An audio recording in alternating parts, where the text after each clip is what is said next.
So I wonder, is this a good time to have committee discussion about that? Or I'm kind of thinking that because the substance of that IPRP stuff is going to come later, that we ought to defer this discussion until later too. I would like to defer the discussion because I really do want to have all of the different inputs. I mean, the context for the context will be more broadly established by doing it later. I put this slide in here as a placeholder. Right, I also concur, but I do have one quick inquiry though, Dr. Barnes. Yeah. Knowing how complicated the subject matter is, but also how critically important, in order to lay a proper framework for your later discussion, I'm not asking you to come up with any premature conclusion, but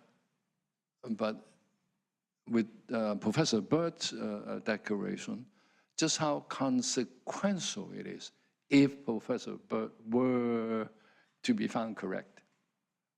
I'm not asking you to prejudge his declaration. If Bird's analysis actually represents the correct full situation, then the plant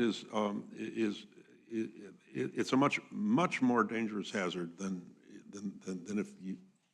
if the current understanding is correct.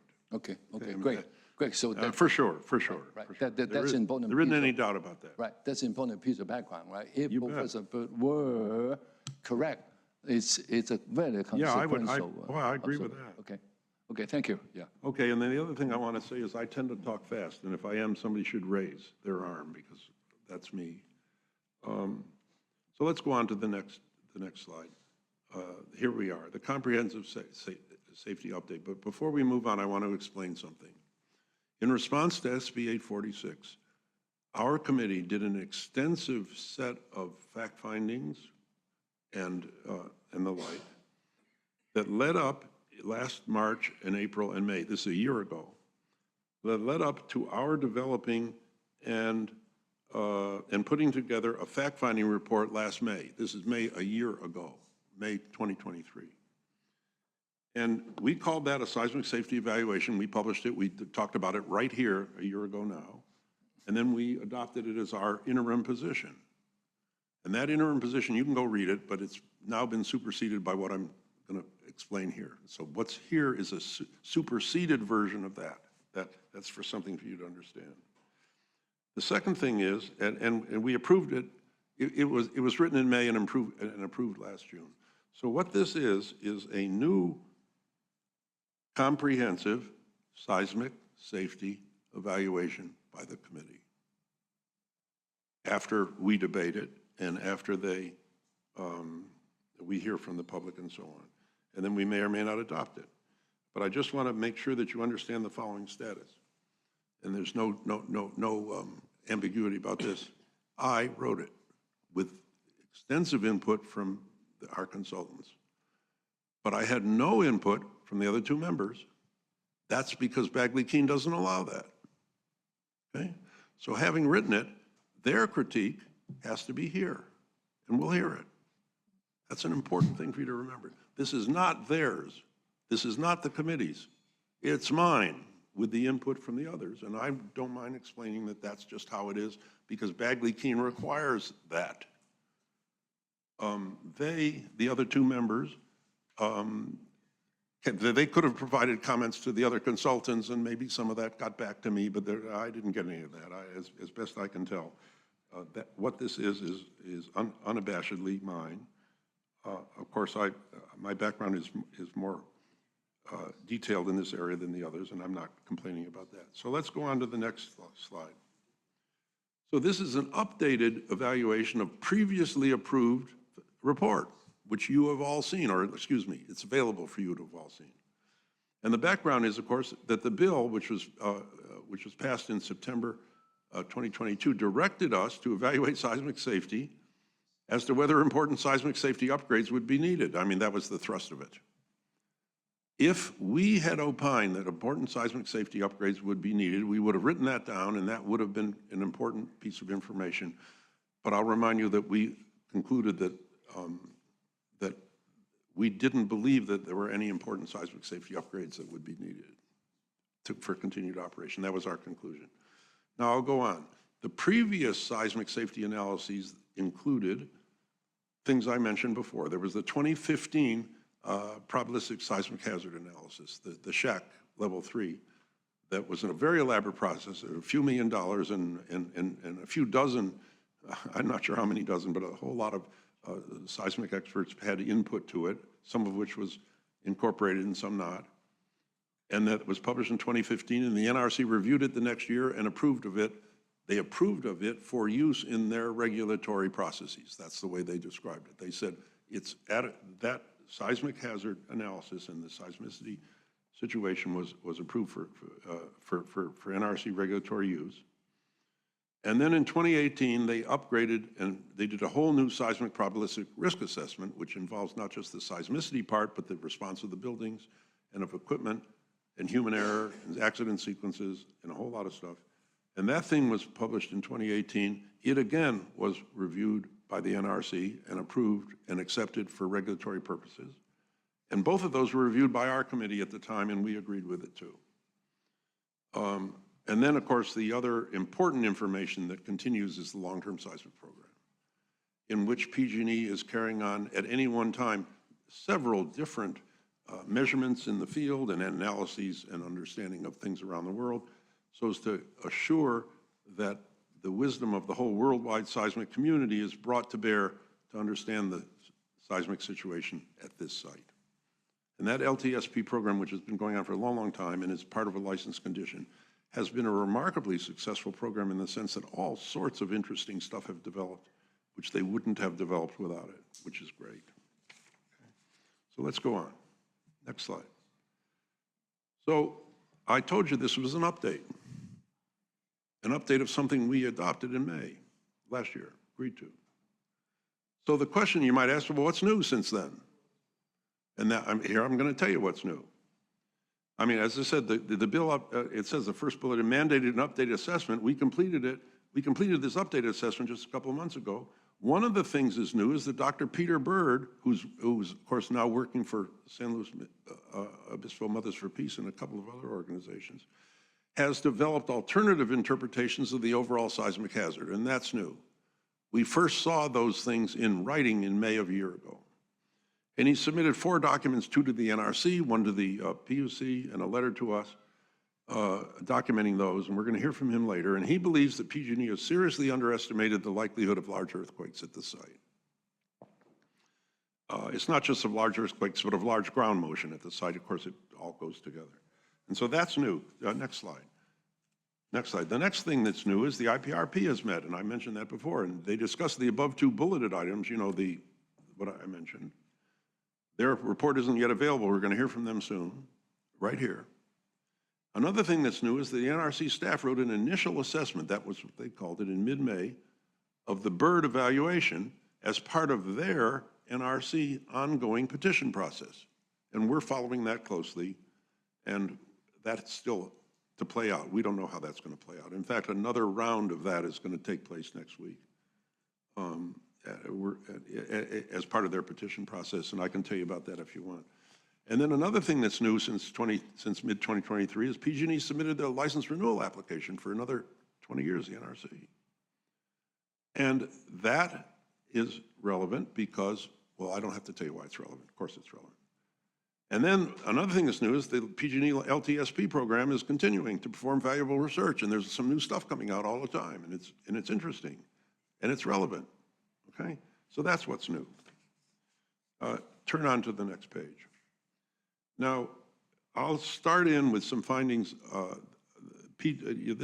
call them DCISC findings. I did explain to you that this is not a committee position at this time.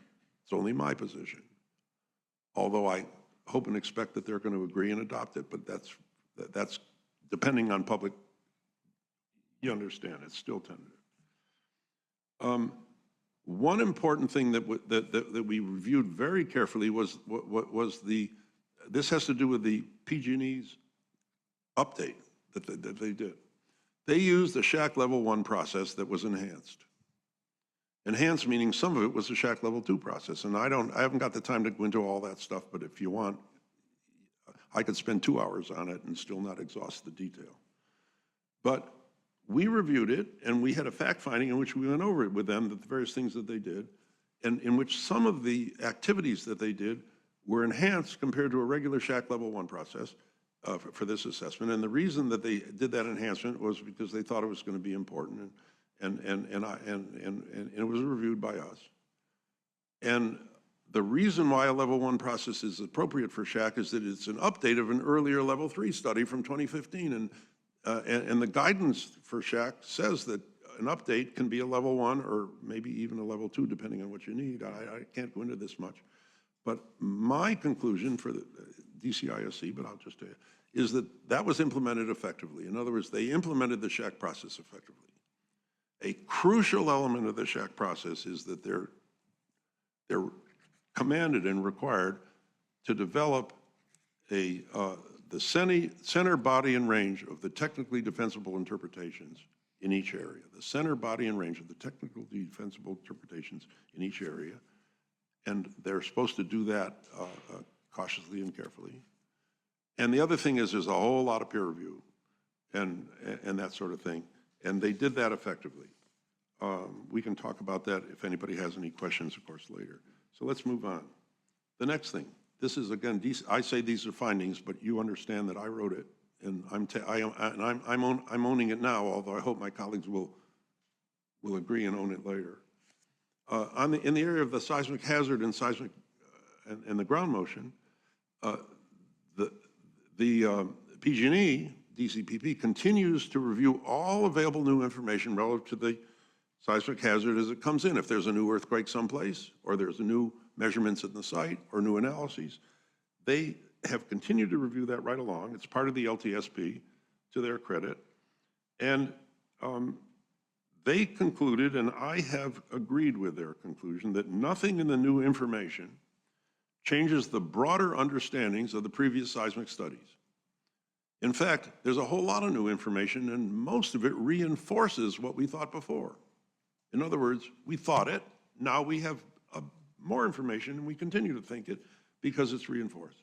Most of it does. And of course, some stuff is new.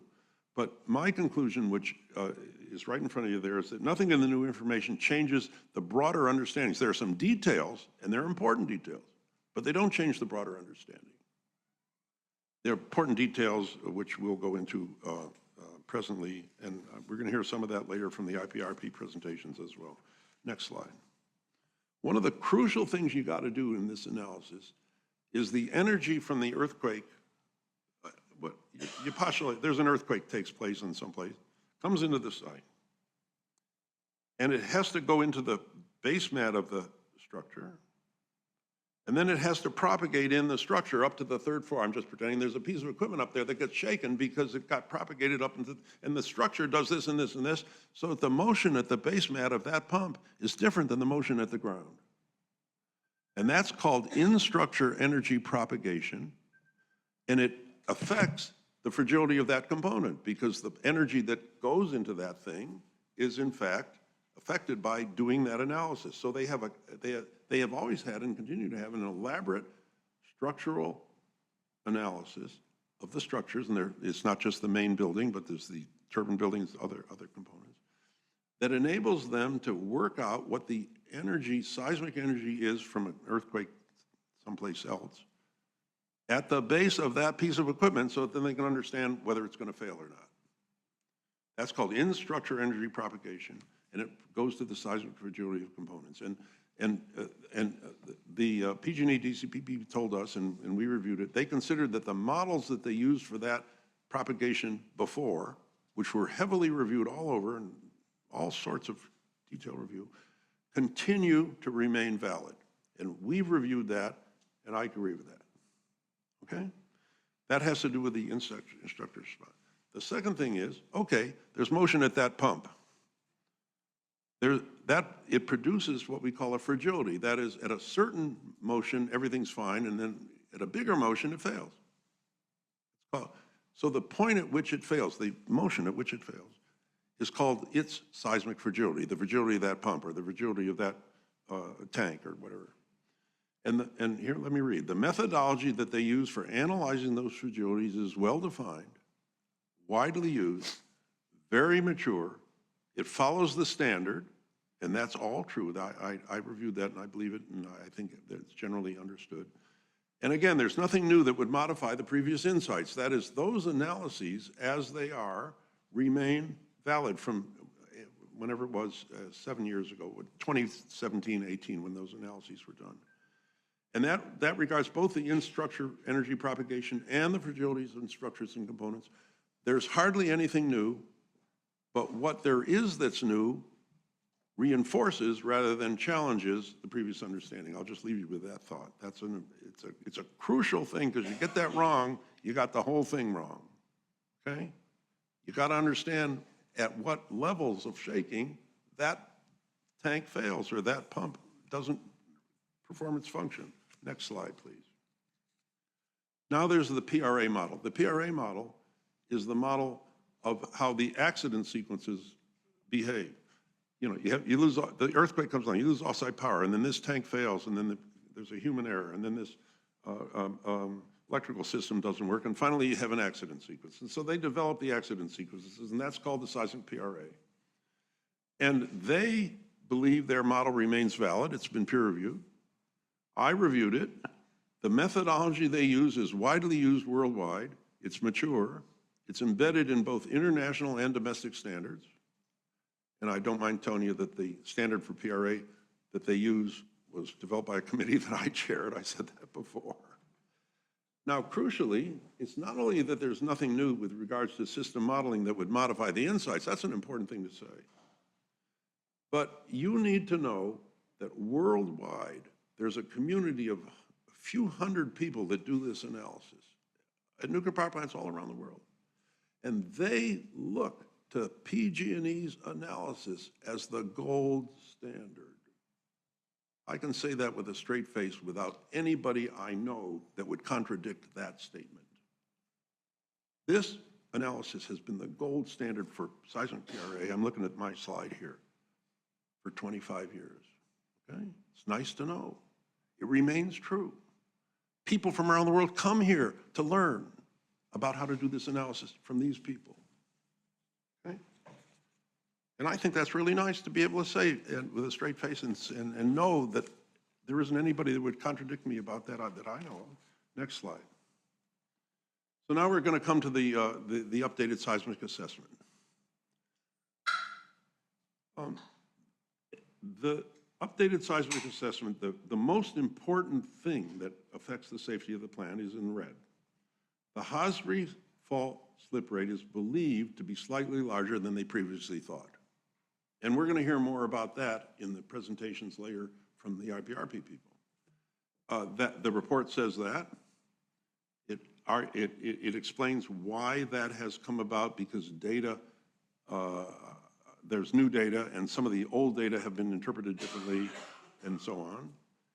And the effect of this, the fact that the slip rate is believed to be slightly larger, is that there's a small increase in the annual frequency of the large earthquakes. That is, a large earthquake comes along, and we now believe that the likelihood that that's going to come along is slightly higher than it was before. Not very much higher, 10 or 20% higher. I mean, there's some details which you can discuss later with me if you want. But the effect of this small increase in the Hosbury fault is, in fact, that there's a small increase in the annual rate of large earthquakes at the site. But there's something important that you need to know, and this next bullet is mine. This difference is much smaller than the overall uncertainty in that number, okay? I want you to imagine there's a number, and we only know it between here and here, and there's a central value, and the central value moves up a little bit, but not very much compared to the overall uncertainty. In other words, the overall uncertainty was large, 30 or 50%, and this thing has moved up less than that. So we already had concluded that even with that uncertainty, that the plant's seismic safety was adequate, and this small change doesn't change that because it's well within the size of the overall uncertainty already. Now, it's important to know that it's changed. We don't want to ignore that. But the insights in terms of overall safety aren't very different, if at all, because it's all within the overall uncertainty we already know. Okay? It's as if somebody asked me how much money I had in my pocket, and frankly, I don't know, but I'm going to tell you it's probably $200. I haven't looked. But I'm sure it's not as, I'm sure it's more than 50, and I know it's not more than 400, okay? I mean, I'm just talking about my wallet. I just haven't looked. Well, let's suppose I did a careful, and I went and looked, and it was $182. But then I said, no, I looked again, it was $193. Well, okay, you know, it's different, but nothing matters because it's different. I'm just talking about me, you know. Oh, Dr. Bundes is I several thousand dollar bills there. We understand. Right. So, what I'm trying to say is, yeah, it's different. Yeah, we need to know about it. But nothing that we're going to do with that information depends on that. So now let me go on to this last one. This is really important. No other, this is the finding in the updated seismic assessment. No other aspects of the previous PSHA analysis were found to be different enough. There were some little things in the low SOSOS, a few percent, some other stuff. They were different enough that the difference would modify our understanding of the seismic performance of the plant. That's important. They said that, and I agree with that. Okay? The seismic performance of the plant, our understanding of it hasn't changed because of these small differences. And I believe that that's robust. Next slide. So now we have Peter Bird's analyses and conclusions, which, by the way, came into us, they came into us about a year ago, and the SB 846 mandated updated assessment did a thorough evaluation of Dr. Bird's analyses, and there's a whole chapter in their report, chapter 6 in their report. Now, Dr. Bundes, Dealing with this. Dr. Bundes, I recall reading Dr. Peter Bird's resume, but for the benefit of the audience, what exactly is Dr. Bird's credential? He's got a stellar resume. There isn't any question about his credentials, in my view. And of course, we're going to introduce him later, and that'll come up. But okay. I don't have any question about his credentials. But that analysis did a thorough evaluation, and that analysis was also subjected to 2 outside peer reviews, as I said before, one organized by UCLA and one by outsiders that PG&E engaged. And they concurred in the assessment's finding that did not support Bird's claims. Okay? It's as simple as that. And then there was a petition to the NRC, and the NRC hasn't finished their evaluation by any means, but they sent out an initial assessment, which is available to you, and I have it, and they did not find the arguments sufficiently strong as to merit further review. That was what they wrote. You can go read it. Isn't that a dismissal? I'm not arguing about the merits here. I'm just describing what happened. Isn't that a dismissal? Wait a minute. The second bullet says that there were 2 outside peer reviews that didn't support it, all right? That's a fact to me. The third bullet says the NRC did this thing, and they use the words, did not find arguments sufficiently strong to merit further review. That's a fact. It's written down. No. The evaluation is mine, and it's in the red. No. I'm asking you about what the NRC said in that bullet. That- To me, when the agency said it has not rise to the level that merits further inquiry, that means they dismissed the issue. Well, except that next week we're going to have, and I'm going to listen to, and anybody can, it's public, a petition review board review in which we're going to have, and it's wonderful that they're making the opportunity for Professor Bird to make a presentation, and we'll see what he has to say. And he's going to say some of it here in a half an hour if we get through it. So I'm just saying that the first 3 bullets are facts, and the one in red is not a fact, it's an evaluation. And I'm saying the DCISC, but of course it's really Bob Budnitz and the others are going to have to concur if they do, at this time has a strong basis for not accepting those arguments, and the strong basis is that we have these peer reviews and the NRC, and they don't buy it, okay? I'm going to just leave you with that, and we can get onto that in more detail a little later, because Bird's going to talk and we can talk about it. But that is, in fact, in my view, a strong basis for not accepting it. Now, It could be that either new information or new analyses or a different evaluation by some other experts could modify that situation. But that's where we are now, all right? That is, I don't know of anybody who's endorsing it compared to the strong number of people who don't. So let me keep going. Next slide. Uncertainties. There's a lot of uncertainty in this. There's a lot of uncertainty in the seismic hazard for sure, and there's uncertainties in the infrastructure responses, and there's uncertainties in the system model. There's a lot of uncertainties. But even though we don't really know how to reduce them a lot without further research that's going on, the way we analyze uncertainties is well understood. Everybody in this business understands how you go about doing that. And they did it, and it was competently performed, and that was true of that updated seismic assessment, and it was true of the earlier reports, okay? So even though the uncertainties are important and they're large, the way they have been analyzed and explained and defended is competently performed, and that's a nice thing to be able to say. Three other things, and then I'm sort of towards the end. The next thing is that the plant sponsored an independent assessment a few years ago of seismic safety of the spent fuel pools.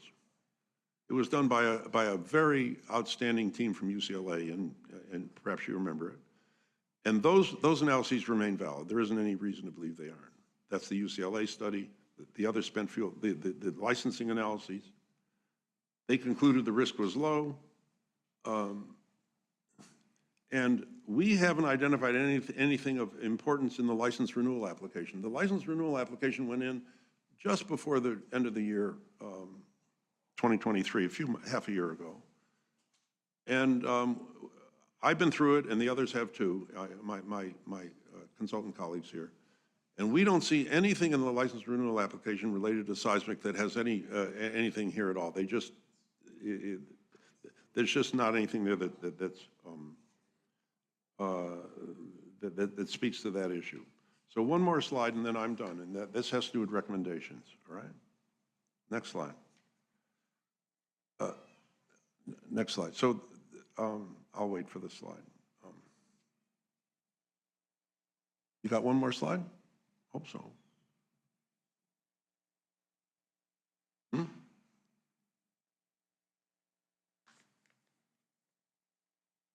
Well, I'll wait a minute, but if not, I can read them.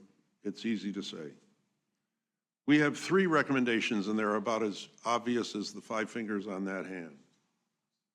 3 of them. 1, the DCISC should review any new seismic-related safety information that comes through. Doctor, we need to take a quick 5-minute technical break. Our Zoom connection just dropped. Okay. So we've lost the people on Zoom. Give us just a moment, please. Okay, you want me to wait? Yes, because we're not on the record if they're not hearing the broadcast. I didn't hear you. Yes, if we could take a 5-minute technical break, that would be good. Because we're not in compliance if we're not connected right now. Well, let me ask you a question. Can people out there hear what I'm saying? Because this is No, the summary. that's what I'm saying. They cannot hear what you're saying. Okay. I think we just got, actually, we just got back up. All right, we'll of course defer to your recommendation, okay? then I We'll just- wait as long as necessary. Yeah, you just let us know when, okay? All right, when?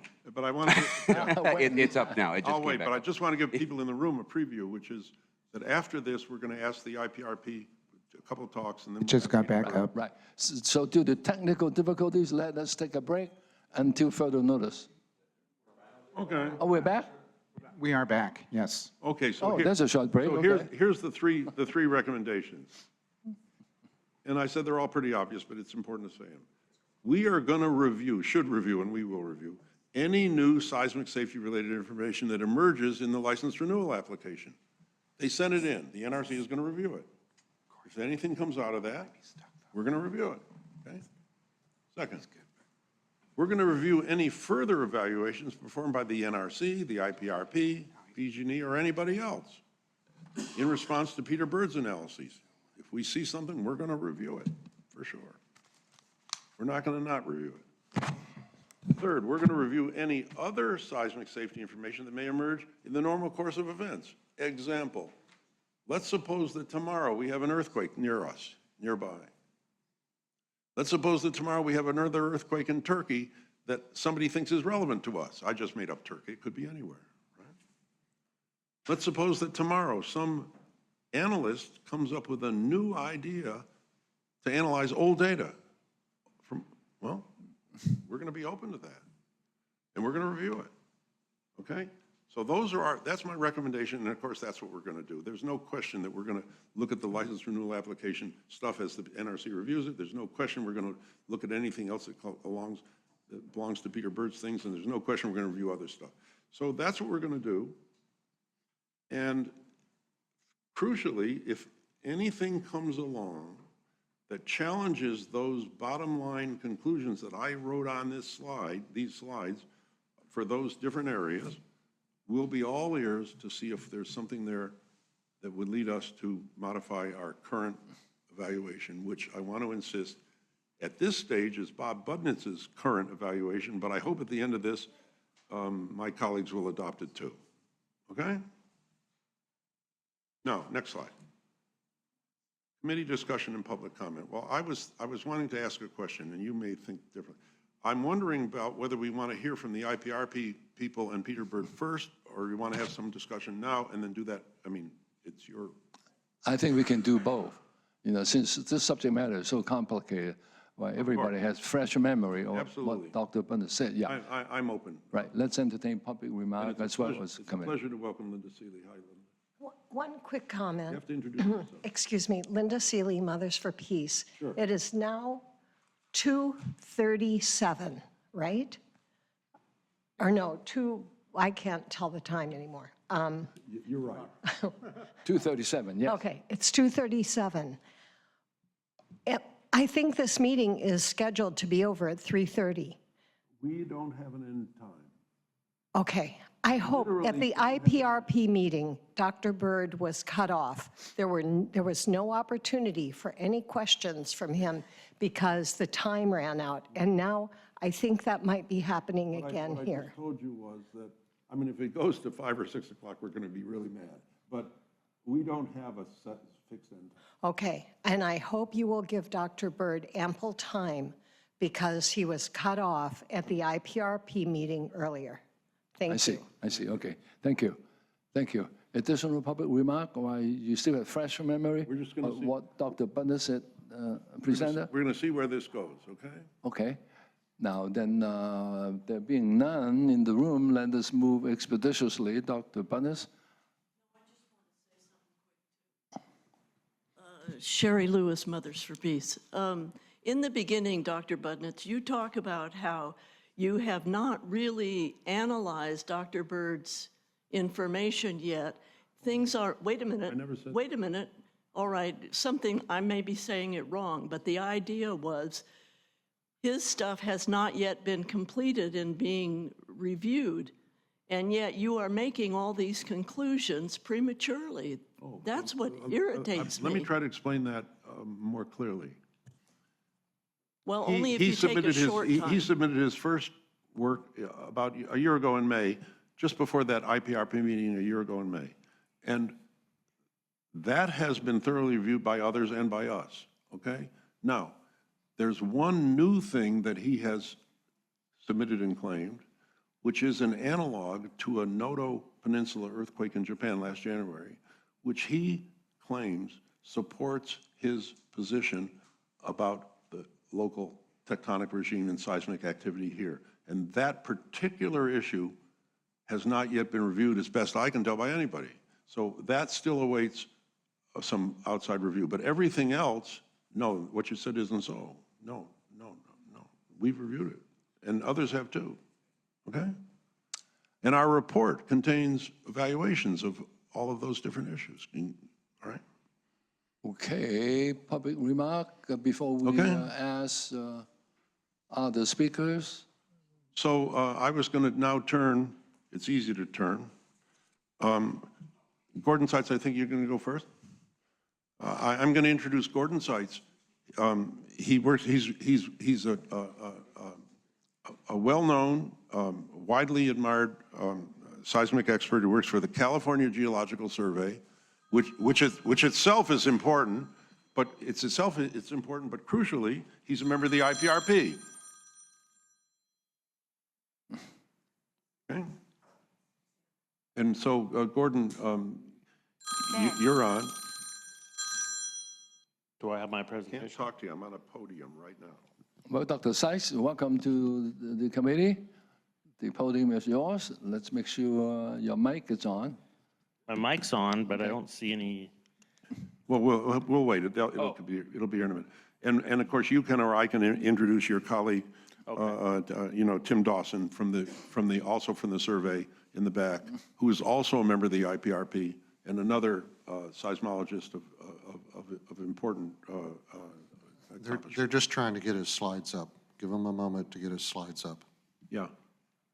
We're waiting to have his. Maybe while we're waiting, I do have a quick question for you, Bob, and that is, you mentioned that the overall hazard might have increased by a small amount, and you said something like 10 or 20%. What part of the hazard are you referring to there? Well, it's the probability part, not the size of the earthquake part. Okay, but you're not referring to the Hosgri fault itself as a source. No, I'm referring to what matters, which is the ground motion at the site. Right. Well, we'll get back to that towards the end of my talk then. Excuse me. Yeah. Let me try to clarify. Yeah. What matters is the likelihood, annual probability per year, of ground motion at the site that came in from one or another of the sources and gets propagated through the intervening region and gets to the site, and then of course there's those side effects, and ultimately it ends up at the base of the building. And so it's that overall likelihood that an earthquake will produce that ground motion that I understand the updated assessment says is higher than it was before. Now, it also has some implications on the spectrum. That is, there's a difference. It's higher at 10 hertz than it is at a half a hertz, higher than we thought before. But those differences I judge to be small compared to the overall understanding and the overall uncertainty, but certainly there is that difference too, okay? I mean, is that your same understanding? That's what the unit, Right. That's what the updated assessment told us. That's what they Right. they Well, concluded. I guess I would characterize it a little different. One thing is we focus on the inputs into the study. And until those inputs have fully been propagated through the whole hazard process, we don't know what those numbers are. Well, that's true, but there isn't any way that they're going to be very much bigger, I'm talking about percentage-wise. Right, than but some of the kind sizes of inputs, those right, but some of the inputs might increase 50%. And the overall hazard may not go up 50%, No, it but might it'll go go up only, up it might 10%. only maybe. go up 18% or something. Right, something. And we don't know exactly what that relationship is. That's why we focus on the inputs first. Yeah, fair enough. Right. Fair enough. And now crucially, let's do a colloquy because we'll understand each other. The overall uncertainties in the whole analysis of the safety of the plant are bigger than that in any way. Yes. So things that are sort of encompassed by the uncertainty don't affect the decision-making about whether the plant's safe, because the decision about whether the plant's safe took the high end and still thought it was safe. And this is still within that, okay, that sort of thing, okay? Right. I mean, I think we're on the same. Yeah, I think so. I just wanted to clarify. Thank you, yeah. So I'm an earthquake geologist with the IPRP, and we are getting close to finalizing our review of the update. And my focus is on the Hosgri fault as the main source.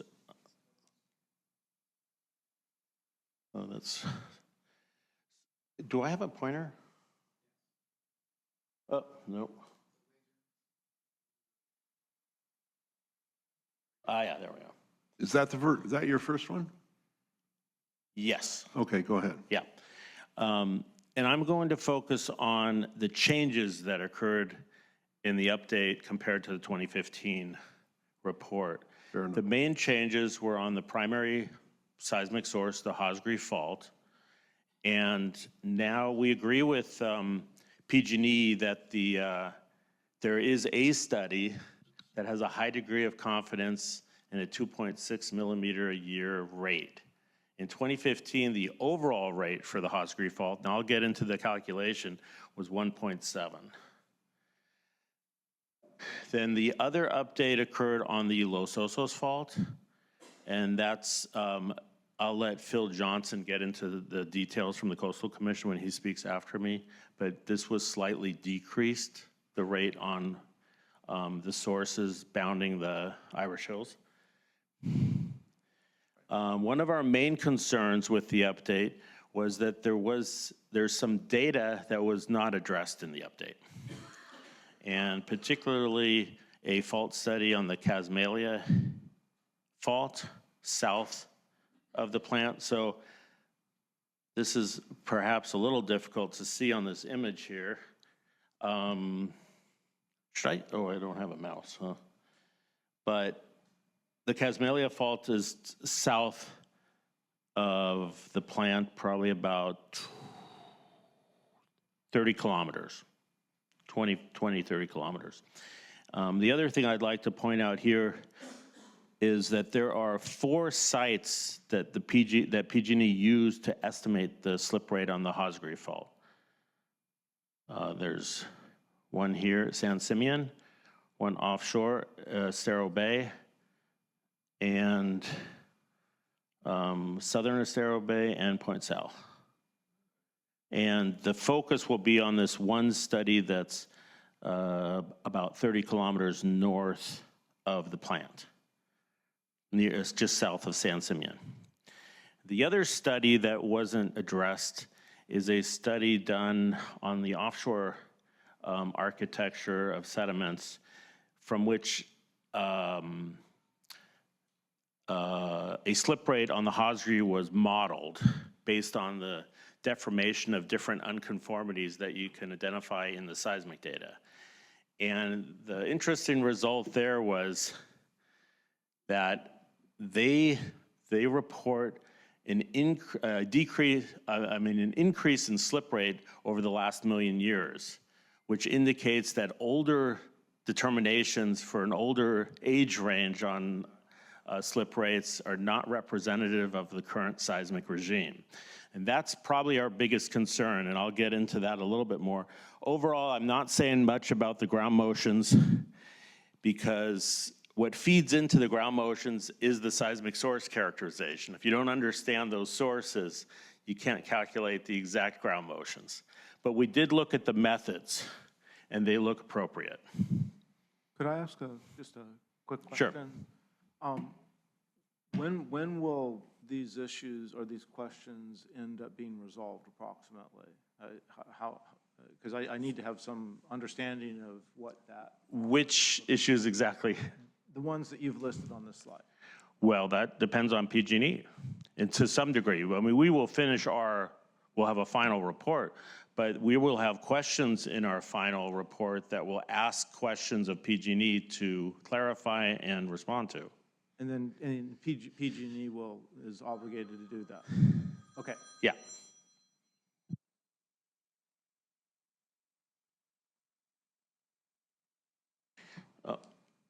Come on. So I'm focusing in on this one study that was done just south of San Simeon, and it's titled A High-Resolution Geophysical and Geochronological Analysis of a Relic Shore Face Deposit Offshore Central California, Implications for Slip Rate Along the Hosgri Fault.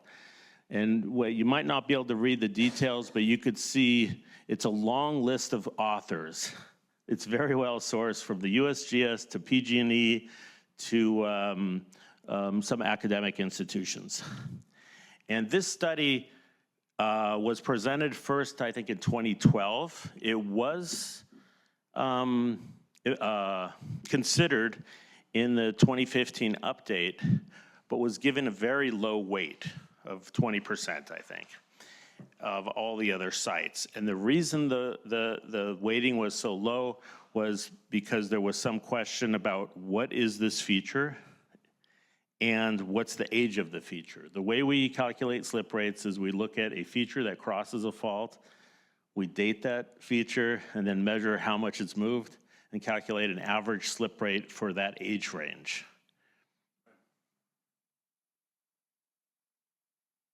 That goes quick. Okay. So now I want to, so we agree with PG&E on what that paper says in terms of the slip rate, and that's a slip rate for 12,000 years. And what that study did is they did additional seismic profiling, so they understand the offset. They also, most importantly, they understand the internal structure of the feature, so when they say it's a shore face, they know it's a shore face now. And then they also dropped cores, got sediment samples, and dated it. They did very extensive dating, probably some of the best you could find on that kind of offshore feature. They dated it by radiocarbon and optically stimulated luminescence. So they used two separate methods that were completely different and got the same results. So, or consistent results. Now, may I interrupt, Dr. Yeah. Seiss? You know, when Dr. Peterson made the inquiry about, what about, all this issue, you indicated it's up to PG&E. Now, since you had expertise in this area, may I ask you, how would you respond? For example, as a layman, when I see the slipway from 2015 to today had gone up from 1.6 to 2.7, that's a 68% increase in the slip rate. Is there a linear correlation regarding That's what I'll address that right here. Right, okay. No, but at that point aside, how should PG&E respond to the new information? Do Well, you have some suggestion for them? For PG&E? Yes. Yeah, we have a recommendation. Oh, okay. But let me explain some of the details and then so they list, this is just a modified compilation of the data that PG&E uses to calculate the slip rate on the Hosgreave Fault. Oh, okay. Did I switch that or? You gotta go the other way. There we go. So there are basically the study sites, there's 4 sites, the age range for which the slip rate was calculated, and then they have 2 other categories: applicability of slip rate location, that's the location along the fault, like how close to the plant, and then confidence in what the interpretation is of the feature. So these are onshore data at San Simeon, and this is the main data point that I'm talking about here that has increased. The slip rate hasn't increased from 2015 or just slightly, but it's basically the confidence level has gone up tremendously. And this slip rate is a slip rate over a range of 12,000 years, which is pretty ideal for a seismic hazard assessment because you have enough recurrence intervals, enough earthquakes to get away from the very short-term variability, but it's not so long like when you get to these rates that are 700,000 years where the structure of the fault has shifted and might have changed, and that's a big problem. So they used 4 sites in 2015 and in the update, and then they weighted these sites to calculate a mean slip rate on the Hosgreave Fault. And you could see in 2015, they gave this site 20% weight. So 80% of the weight went to sites that I would argue are of lesser quality because the age range is not as applicable. But what they did in the update, they did increase the weight from 20% to 50% weight. But the main things to consider is the age range. So if you look at the age range, the 2 sites that are one site is closer to the plant, the other one's much further south, point south, but they're both 700,000 year rates. And that's not very applicable to the seismic hazard when you have a higher quality rate of 12,000 years. The one at San Simeon is an estimated 200,000 year rate, but it's not directly dated. It's by correlation. These 2 rates that are 700,000 years are also by correlation. So you're correlating something to something else and you're not sure about the date. So the uncertainties are very large. The applicability of where the site is located, we pretty much dismiss this as a factor because they're all close to the plant. And the earthquake ruptures that we're concerned with are larger, like longer in the distance. So although this site might be 30 kilometers away, the ruptures are longer than that. So they would have, the ground motions would affect the plant the same. Then the confidence, we agree with PG&E, this is their highest confidence site. It was in 2015, I mean, it wasn't in 2015. In 2024, it has become that because of these additional studies. There's 3 published papers. Now I'm gone. How do I, am I lost?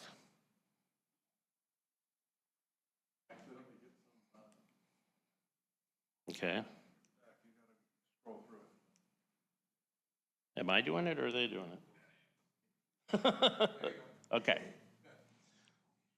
So based on this, though they give it a 50% weight now from 20 to 50, you're still averaging it with 50% sites that we consider lower quality, much lower quality.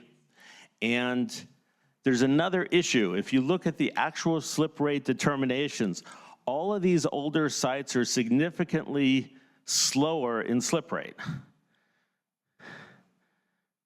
So we would suggest that the age range should not be used as a weighting tool, but it should be used as a screening tool. And once you consider the applicability of that age range to be not applicable, you don't use it if you have a higher quality rate. So now you might say, well, 4 rates are, you have a higher confidence in 4 rates than 1 rate, because 1 rate might, well, here I plotted all the rates along the Hosgri Fault.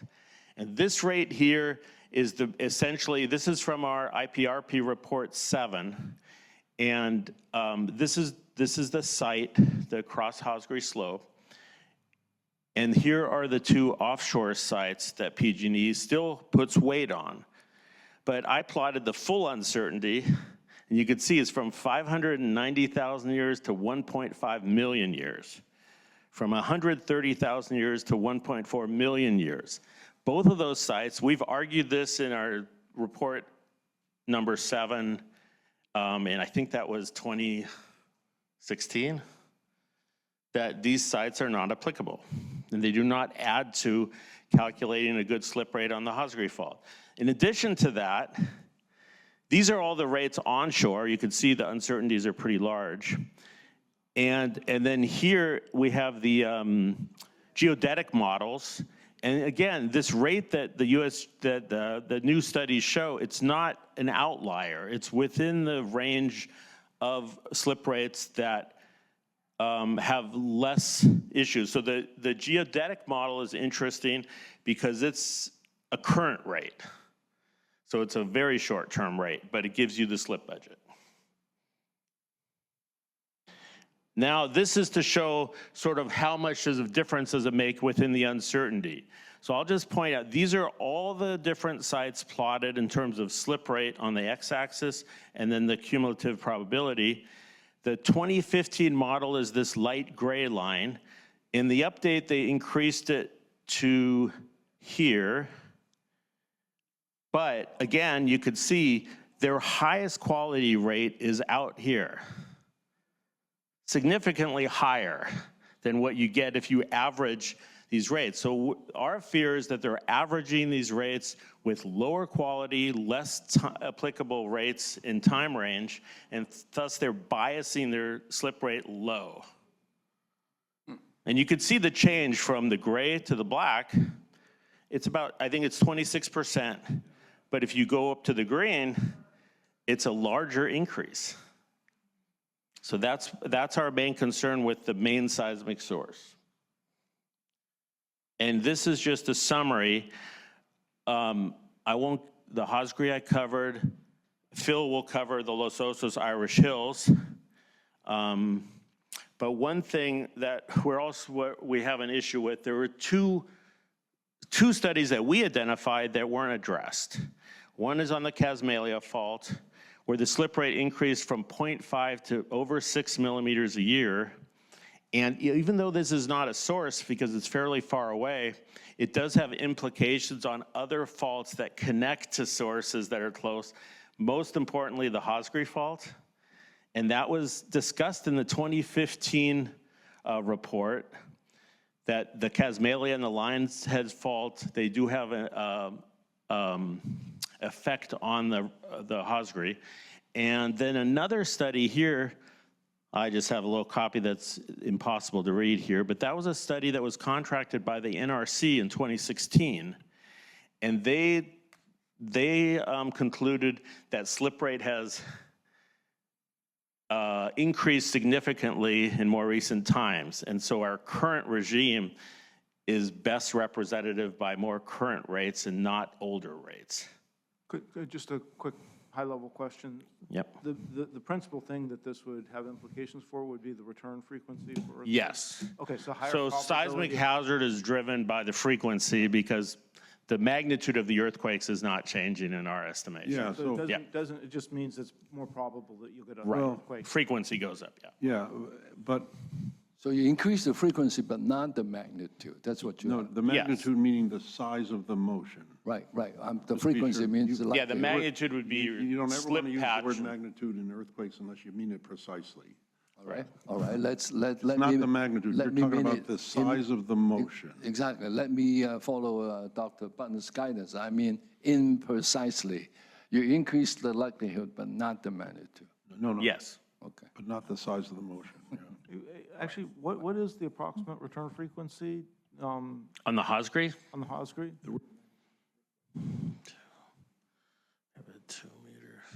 We don't know, but if you estimate it from the relationships, let's see, it's got to be on the order of 1,000 years. 1,000 years? Okay. Somewhere. I mean, it has not, I mean, the way I'm thinking of it is you have a slip rate. Yeah. We know the amount of slip on average would be in the 2 to 4 or 5 meter range. So you could, and they've gone through this in some detail, I think, in the 2015 report. Yeah, yes, they did. How they calculate the magnitudes. Yeah, and And they- we don't have an, we don't have an issue with that. I mean, you look at rupture length versus how much it slipped. And they went back and reviewed that in this most recent thing, and they found it continued to be. Yeah, we didn't solid. recognize anything there where that we saw significant changes. That's right. Those changes happened a lot earlier before the IPRP, the Now, to go 90s back to to my, 2000. Dr. Yeah. Seiss, to go back to my earlier inquiry, I had observed and was informed by your presentation, the slip rate has increased for a variety of reasons from 2015 to 2024 by roughly 68%. The question is, do we have a linear correlation with respect to the frequency increases? Is it roughly linear, or is it? No, well, that's asymmetrical? the thing. Well, there's two issues. When you say it increased that much,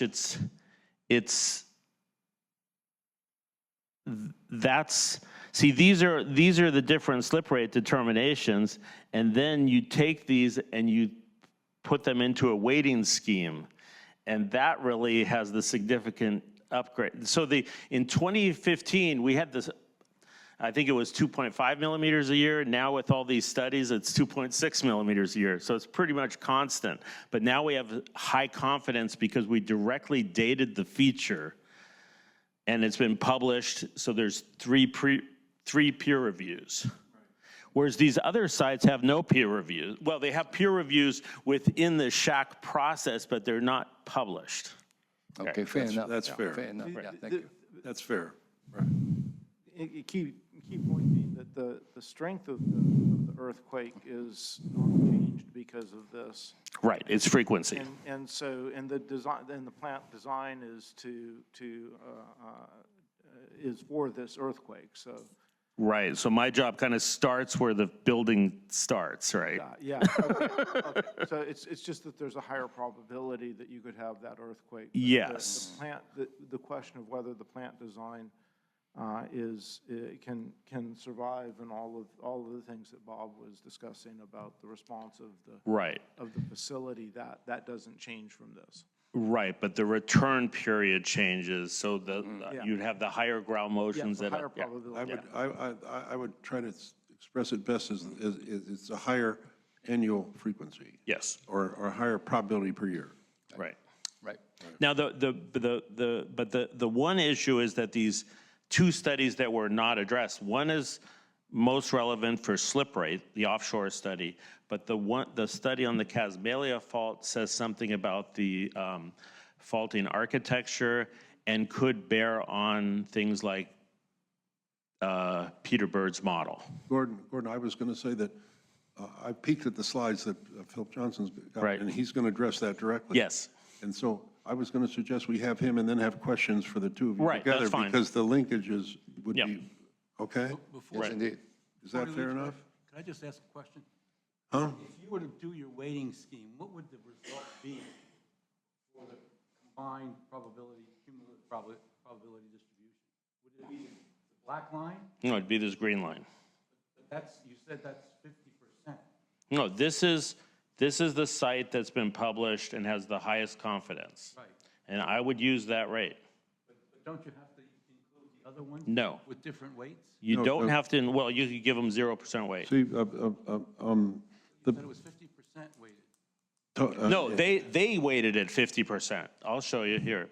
This is what they did in the update. 50% rate, 20% rate. But where they're getting the rest of their 50% weight is these lower quality sites, some that are 1 million years old, or 700,000 is the mean, but up to 1.5 million years old. And that's outside of the regime of what we think is applicable for today. So you don't believe applying weighting sterile? Well, if you have many quality sites, the weighting scheme works well. But if you have I would use the age range as a screening tool to say, can we use this data or not? And if they're too old and you have higher quality data that's in the age range that is most applicable, then use that data only. Gordon, I understand that fully. And if you go back to the slot, the one with the curves, no, that one, you would give 100% weight to the green curve. I mean, I'm Right. just it's coming back. And I'm not complaining about that. I just want to make sure that that's Right. my understanding of your recommendation. Right. And the rationale is the others are much older and therefore much less applicable. Right. And one of the studies they didn't consider, that was the result of that study, the NRC study. Yeah, I understand. Yeah. So I was going to suggest that we ask Philip Johnson to make his presentation, then we can ask the public to interact on both of those together because the linkage is pretty direct. Yes. Yes, indeed. May I also ask all participants exercise discipline because we still had to listen to Dr. Bird's presentation, as Ms. Linda Yeah, Seeley but had we'll said. take the two IPRP and then questions. Of course, yeah. So So, now I'm introducing Philip Johnson, and he's on the IPRP, but he's the Coastal Commission expert. And again, just so people know, he's one of the acknowledged experts who everybody respects. It's nice to be able to say that. You'll feel that. That's good. Phil, I just said something about you while you were talking. I said, you're from the Coastal Commission, you're on the IPRP, and you're another one of the experts whom we respect highly. Welcome to our meeting. Thank you very much. Yeah, I'm pleased to be here to address this, the DCISC. Can you talk closer to the mic? Yes. So just wanted to go over some of the geography here. We've been talking about the Osprey Fault, which is offshore to the west. And we're in the Coast Ranges Geomorphic Province, San Andreas Fault way off to the east, and of course the Osprey here. Our site, the Diablo Canyon Power Plant, is right here. And that's located on the west edge of the Irish Hills. And so the Irish Hills and the uplift of the Irish Hills and the faults that surround the Irish Hills are of great interest to us. And as far as the seismic hazard goes, on the north side of the Irish Hills, we have the Los Osos Fault, which extends kind of in well, most of the faults in this region are very northwest. this is a more northwesterly fault, and the Irish Hills have this more westerly fault. Irish Hills have a sort of a westerly orientation, which is kind of in contrast to the rest of the folds and faults in the Coast Ranges here. And similarly oriented, more westerly, is the Casmalia Hills to the south that Gordon was speaking of earlier. And I'm going to talk more about the Casmalia Hills. But just giving you kind of a geographical context. So these faults that bound the Irish Hills are of great importance because of the potential seismic hazard to the power plant. And so we've been looking very much at the Los Osos fault as a thrust or reverse fault that is dipping or that is inclined towards the southwest. And on the southwest side of the Irish Hills, there's the San Luis Bay fault, which is dipping or inclined to the northeast. And that's been those are what we know about the Irish Hills so far. But there are 3 different geologic models for the Irish Hills and for the seismic hazard. And we're not clear on which model would be the preferred one at this point. And so that's one of the points I want to make, is that we have sort of a lack of information on that. But right now, the Irish Hills, we have an uplift rate that is between 0.1 and 0.2 millimeters per year, as determined by uplift of Pleistocene terraces. For the Casmalia Hills, recent work has shown a much higher uplift rate of 5.6 to 6.7 millimeters per year, and that's based on modeling of fold and thrust fault model. But the 3 models we have for the Irish Hills involve either purely reverse thrust type slip, uplifting the Irish Hills along the Los Osos fault on the north side, or similar type of thrust or reverse fault slip on the south side on the San Luis Bay fault.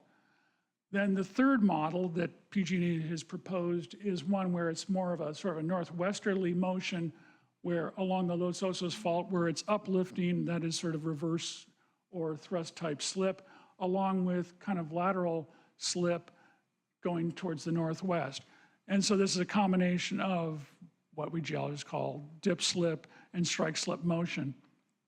So but we don't have really, so far we don't know how to distinguish between these 3 models. The Hosgreaves slip strike fault? The Hosgreaves is a strike slip fault, that's correct. Okay, strike, for sure. Yeah. Okay. And so. I'm just trying to imagine what creates the set of forces that loads the Los Osos and thrust on. That's a good question, and I think we have some information about that. And well, for one thing, that the Coast Ranges, there is a good deal of compression that is occurring, and that there's a lot of these folds to begin with that are these sort of northwest striking features and thrust faults as well. But at the south end of this geographic region, this southwest Coast Ranges region, we have these east-west trending thrust and reverse faults that are showing north-south compression. So we've added this element of north-south compression in this little triangular region, which includes the Irish Hills. So we have a greater deal of compression that's of a north-south direction than elsewhere in the Coast Ranges. So we're concerned that there's this lack of information about the Irish Hills, and that we have these 3 competing models. We don't really have the data to distinguish between these 3 geological models. Now, I'm a geologist who's been working in geologic hazards for many years, and I've investigated sites large and small, and typically try to develop a single geologic model that is effective and that fits the data and collects sufficient data to to identify a robust geologic model. In this case, we don't have that, and it seems, in our view, that more data would be needed to identify ideally one coherent geologic model that fits all the applicable data. And currently, we just don't have that data. But there are options to collect more data. I'm going to move on to some bullet points. So the current data set is not adequate to distinguish between the competing geologic models for the Irish Hills and the Los Osos Fault. The additional offshore seismic reflection data focusing in detail on the Los Osos and Casmalia faults may identify piercing features that could yield rates of lateral slip. Additional offshore investigation is needed to better characterize the Los Osos Fault, or rather, additional onshore investigation could be also utilized to characterize the Los Osos Fault and evaluate these competing models. This is showing the Casmalia Hills here, and a recent study by McGregor and Onderdonk from 2021 showed a very clear uplift rate and a geologic model for the Casmalia Hills. And we're hoping that additional work could develop something. It maybe won't be the same geologic model, but a geologic model that answers a lot of questions, and they developed a good rate of uplift and also slip along the Casmalia Fault here, which is a thrust fault. They've modeled based on the folding of these young sedimentary units that unfortunately we don't have on the Irish Hills, but they're able to utilize that to develop a very strong geologic model. But in the offshore zone, we do have some information that's very interesting about the Los Osos Fault that bounds the north side of the Irish Hills. Here, researchers from the U.S. Geological Survey found evidence that is consistent with more strike-slip faulting in the offshore Los Osos Fault. So in the offshore zone, we've seen that maybe this notion of a thrust or reverse type fault, it may not be capturing all the slip. So if as PG&E has done, where they've looked at the uplift rate and then use that to characterize the Los Osos Fault as a proxy for the slip rate on the Los Osos Fault, that may not be capturing all the slip, because if a great deal of the slip is lateral slip, that is strike slip motion, then there may be a good deal more slip on these faults, on the Los Osos Fault, and perhaps others that we're not capturing by that uplift model, by simply looking at the uplift of marine terraces and the uplift rate. So this is a sort of an area that's ripe for greater investigation, and you know, the offshore work that was done by the U.S. Geological Survey on the Hosgre Fault has been very fruitful. We now have this cross Hosgre slope feature that Gordon was talking about, that we have this much more robust slip rate on the Hosgre Fault. We understand the Hosgre Fault much more than we did many years ago. And this is by all this, using these offshore features, that we can develop slip rates on old shorelines that are from, in the case of the cross Hosgre slope, 12,000 years old. Well, there could be old shorelines offshore that could help, that could be deflected by the Los Osos Fault. But that would require a greater depth of more in-depth investigation, more detailed investigation in the offshore zone. And, but the preliminary data seem to show that there's these more strike-slip type faults within a broad Los Osos fault zone offshore. So that seems like a very important piece of information, and sort of in its nascent state that needs to be expanded upon, or really calls us as scientists that, hey, this could be a really fruitful area of further investigation. And of course, the onshore part of the Los Osos Fault could use additional investigation. Now, in the past, prior to the 2015 report that PG&E did, they ran what was called a vibroseis line. You guys may remember that. That ran sort of perpendicular to the Los Osos Fault.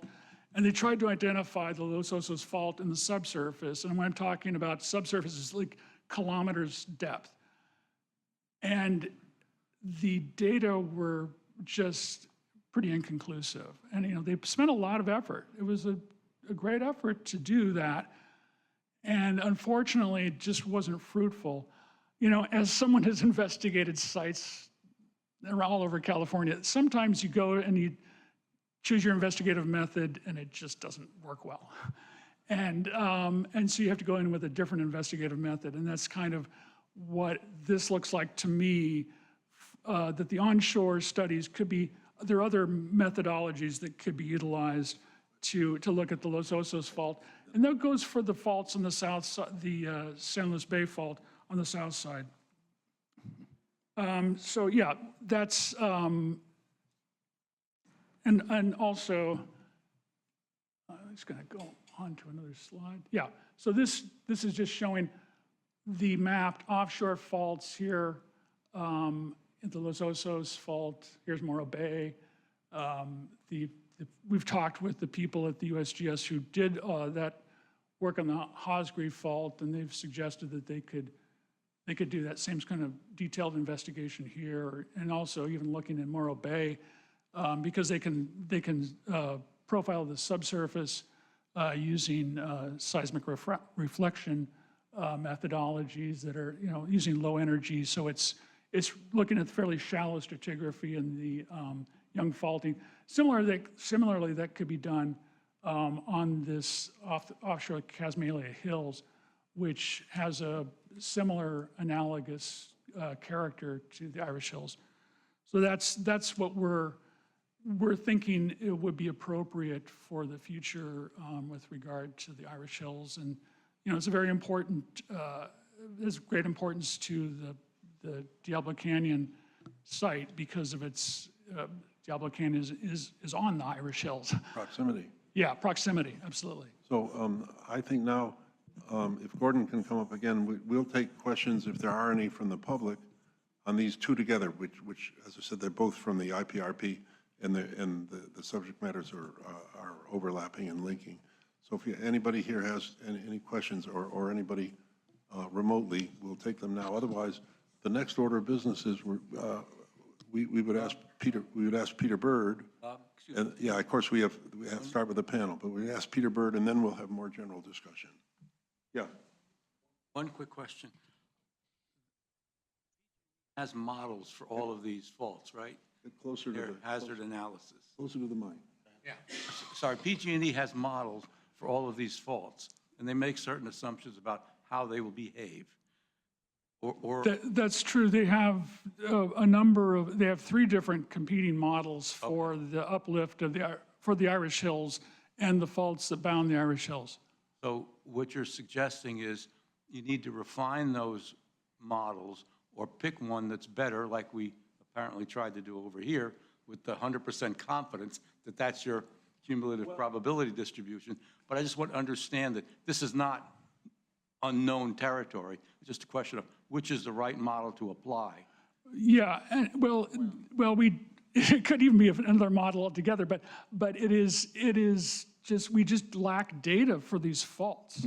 We just, we know where they are at the surface, but as you get below the surface, it gets much more uncertain. There isn't much knowledge. We don't have data. And typical fault investigation methods could be utilized, other methods could be utilized that maybe need further exploration or further evaluation. I mean, what I would say is that since 2015, we haven't decreased the uncertainties because we haven't done more studies. Yeah, I mean, right? Well, on the, there have been a lot of studies of other things, but that particular issue. right, on the Irish Hills uplift, on the structures that cause the uplift of the Irish Hills, are from the 2015 to the update, that's remained the same. They use the same models. The only thing that's changed is the rate has actually decreased because they use a regional sea level curve for their calculation of the uplift. And that's an improved data set, we Well, think. they had a calculation of the uplift in the 2015 analysis. Yes. And they argued about it a lot before they came upon, and it was a single consensus model, as I remember at the Yes. time. But then there were a couple of competing models which they decided didn't have enough basis to give them any weight. Right. Do I remember that? Yes. And you're saying that in the intervening years, not enough either research or actually going out and taking maybe geophysical data or whatever it happens to be has emerged to improve that. Well, yeah, I mean, the main point I would make is that probably one of the most significant data sets of data that's come in is this study on the Casmalia fault. Sure. Because it's sort of an analog study, but also if you increase the slip rate on the Casmalia fault from 0.5 millimeter a year to 6 millimeters a year, that would impact how much slip budget you have on the Irish Hills, and the overall they should address that. All right, so before asking the public, I don't mind asking you a question. After their comments and so on, we're going to hear Peter Bird. In your review of the updated assessment, there's a whole chapter that reviews Peter Bird's stuff, and you didn't comment about that. Yeah, so we focused on what the changes were in the update from 2015. That was our first. Now, in terms of the model, that chapter, we did not review that yet. And I'm not sure if we have sufficient amount of data to review. We look at actual data that has to be presented and not just a model that's briefly discussed. We need something to look at to say, can we support, is this supported by data?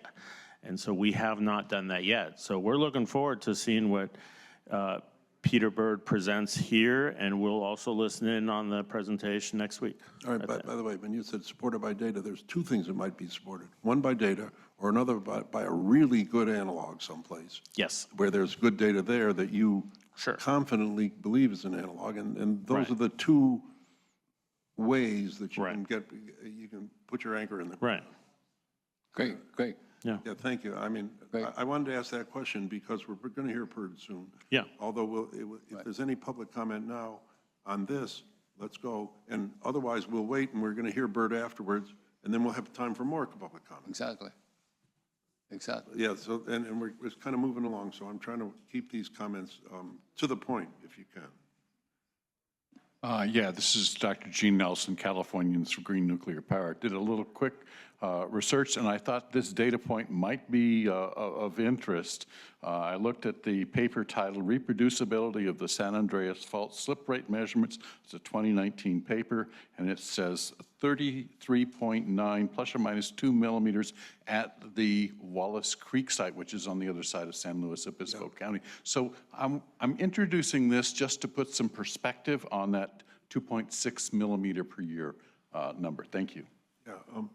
By the way, before you go even any further, everybody in this room knows that the earthquake of concern in California is the San Andreas. But the San Andreas is judged by the experts, all of them, to be too far away to have important influence here compared to the other nearby faults. I'll just say that, and there isn't anybody that disagrees with that. Linda Seeley, Mothers for Peace. Now that you say that, I'd like to correct you. The Great Tohoku earthquake in Japan, that fault was 50 miles away from Fukushima. Oh, you bet. No, it's more than that. Okay, well, look at what it did to Fukushima. course. So saying that the San Andreas Fault is too far away to affect Diablo Canyon is a mischaracterization. Well, I don't think it's a mischaracterization. I'm not an expert, but all the experts who have looked at it, and there's been any number of studies, have concluded that a big earthquake on the San Andreas is not going to have the big impact that you would fear. By the way, if you're living near it, it's going to be awful, okay? Okay, I'm sorry I brought that up. No, it's All fair I enough. wanted to comment was that I find it very interesting listening to Dr. Seitz and the other, and you, I can't remember your name, that they have all this data about Casmalia, but no less data about Diablo Canyon, when Diablo Canyon is the place with the nuclear power plant. I don't understand it. Oh, Thank you, Ms. Silly, for your comments. anyway, Anyway, I believe we need to move expeditiously to ask Dr. Bird for his presentation. yeah, I'd like to introduce, while they're getting it going, I can introduce Dr. Peter Bird is faculty at UCLA. He's had a long and distinguished history in this field and is respected. Everybody knows him and respects him, and which is a nice thing to be able to say. And it's a pleasure to introduce him to make a presentation. He's had several papers that we've seen submitted elsewhere, and he sent us a report with a lot of that stuff just to us just last week. And so we've had the benefit of a lot of input from him, but it's a pleasure to have him here to be able to address this directly. And then I just want to say, when we're done with that, we can take questions to him, and then we'll have a broader discussion because these topics intersect, okay? And while I'm doing that, I want to thank Gordon and Phil for that thank you. Is Professor Bird online? Yeah, they're doing it. Yes, ready to go. Oh, okay, yes, indeed. I just want to ask, Dr. Bird, can you, seeing us, is this loud and clear and so on your end? Yes, thank you very much. All right, it's yours. Go ahead. It's a pleasure. All right, thank you for allowing me to speak briefly. Could we start the slides, please? I am Peter Bird, appearing in the capacity as a consultant to the Mothers for Peace. Right, you got his presentation. Just 1 second, Dr. Bird, we're working on getting your slides up. Well, I can introduce the first one. My first objective this afternoon is to summarize and clarify the filings that I've provided previously, because there are about 6 of them. And also they're developing 2 different themes, which are nevertheless related. The first being that the 2015 seismic source characterization was deficient and biased. Yes, there we go. And the second being an independent estimate of the seismic hazard at Diablo Canyon. So this point of my presentation is a review, and I apologize to those who may have read this more than once. But the first criticism of the 2015 seismic source characterization is that no deformation modeling was performed. And because of that, we don't know that the fault slip rates that they used are consistent with geodesy. No one has ever looked at how the fault slip rates in the Irish Hills relate to changes in slip rate along the trace of the Hosgri Fault. And perhaps most importantly, because there was no deformation model, there's no estimate of the distributed strain or cryptic strain that is not occurring on the modeled faults, but is necessary for kinematic self-consistency. And that's really important because that distributed strain tends to express itself as earthquakes, and sometimes very large earthquakes. And that's a great deficiency of the report. The second great deficiency is that when they attempted to account for unmapped faults in their local area source model, they mischaracterized the seismic moment rate of that whole set of virtual faults by simply assuming that they would continue to produce seismic moment rate at the same rate as microseismicity in the last several decades. This is absolutely the wrong way to do things. If you applied this to the San Andreas Fault, you'd get a totally misleading answer that it's absolutely safe to live on. What they should have done is taken the distributed deformation rate within that zone and converted it to seismic moment rate using a global calibration, which I and others have produced over the last 20 years. And third, the criticism was that there have been several proposals and arguments for a thrust fault at shallow depth under Diablo Canyon with a high slip rate, but no such source was included. Let's go to the next slide.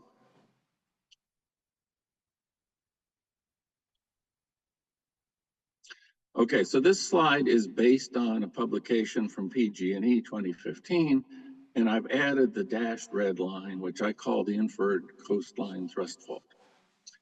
In the tradition of geologic maps, it's long dashed because it's poorly exposed but well located.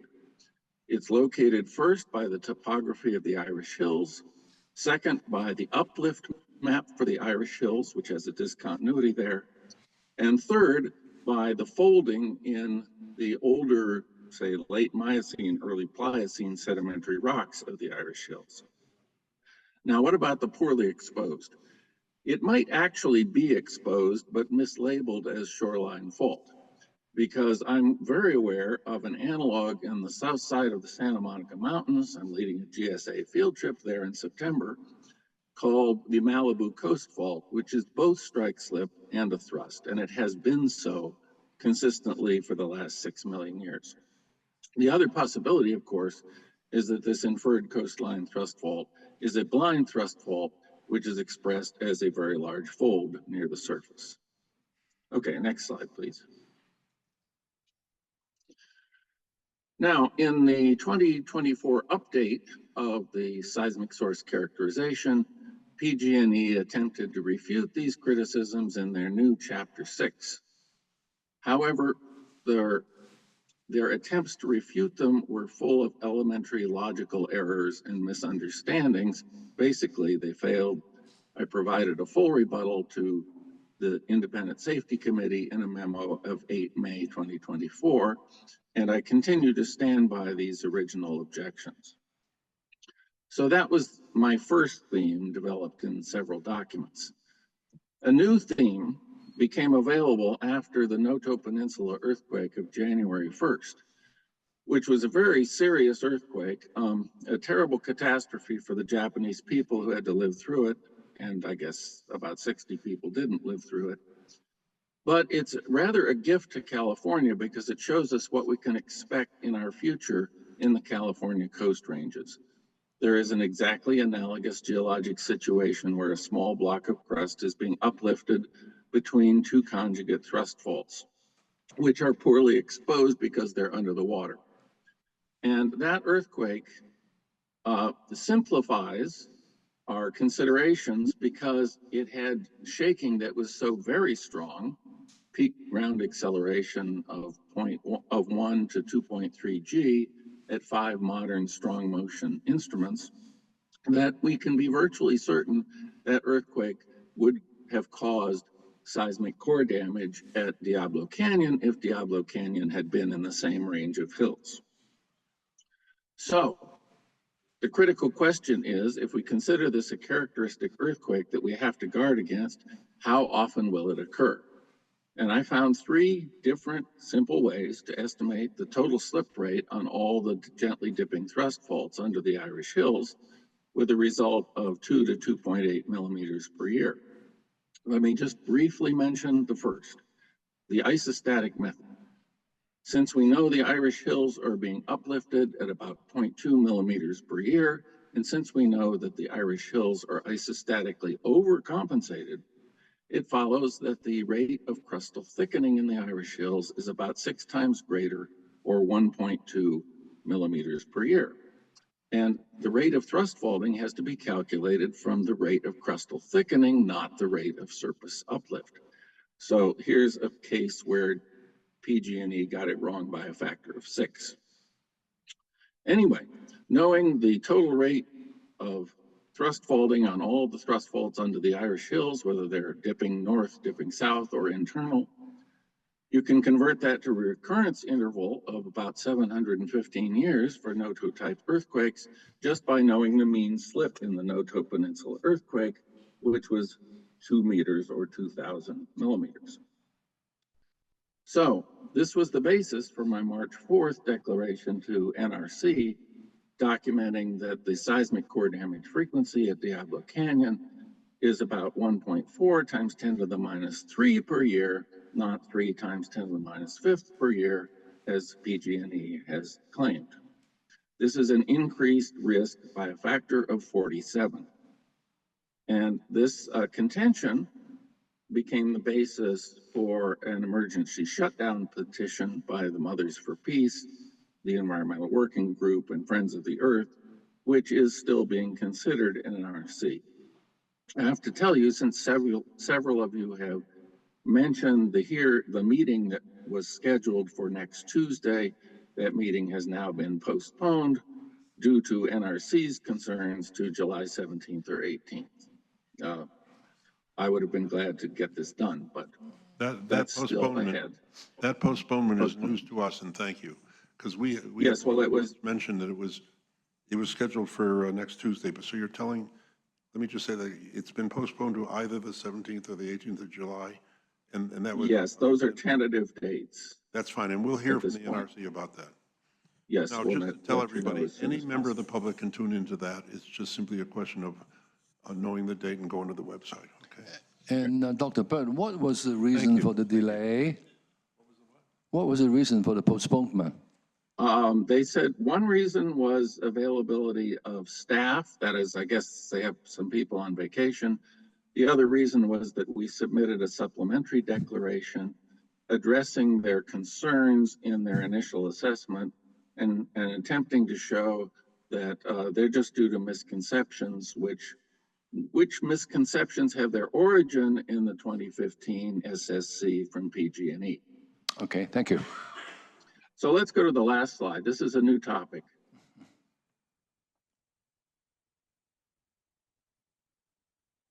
This is something that's been bothering me a great deal in the last few weeks. And I want to ask the question without expecting an answer today, but I want to raise the question among the whole group. And it relates to the recent updated SSC report by PG&E. My question is, where is the update of the GPS geodetic program? In 2015, they reported preliminary results from GPS sites at Diablo Canyon and surrounding locations, which were good enough to show that the shortening direction in the Irish Hills is north 15 east. And they reported that in their 2015 SSC without mentioning what the shortening rate actually is. Well, it may have been preliminary at that time. However, after 10 to 13 more years of data collection, it should be possible now to provide a highly accurate value for the horizontal crustal shortening rate across the Irish Hills. And this number is one of the most important for determining the seismic hazard at Diablo Canyon due to thrust faulting. And according to my arguments, the thrust faulting seismic hazard at Diablo Canyon is much greater than the hazard from the Hosgri Fault. Therefore, it should receive the focus of our attention and research. Now, I don't have the clout to get an answer to this question, but perhaps some members of the committee do, and I hope they will pursue it. Thank you. Thank you, Professor Bird.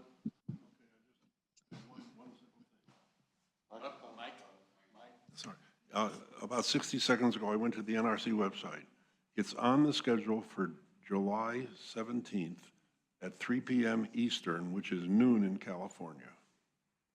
I'll read it to you. The purpose of this meeting is for the petitioners to clarify the March 4th petition regarding the seismically initiated severe accident in Diablo Canyon. Okay, so your 17th to 18th is now on the schedule as the 17th. That doesn't mean it won't change later, but I thought I'd tell you that. Okay? Thank you. It's right here on the website. Okay, great. By the way, with a contact human person to contact if you needed to call, there's a name there. That's the same fellow, Perry Buckberg, that we had dealt with before. Okay. Right. Now, glad to clarify. Right. Thank you, Dr. Bundes. Let us now entertain comments from the committee's bench. on Professor Bird's presentation before we entertain public comments. Chairman, question. We're not going to be able to hear that, Sherry. We cannot hear him. We cannot hear you. Come to the podium, please. We can't hear him in the back of the room. Before you folks talk, could you have the two scientists ask him some questions? Well, we're going to ask them to ask them. Yes, indeed. Yeah. That's for us to do. Before other people, That's for before us to do. you or we come in? Yeah, that's for us to do. Yes, Thank you. yes, we certainly consider that request, I Ms. was- Lewis. Go ahead. Right. Now, as the order of business here is, we are entertaining comments from the committee's bench. Now, Ms. Lewis' suggestion will be taken very seriously. Later on, we will ask the two geologists, specialists, to interact with Dr.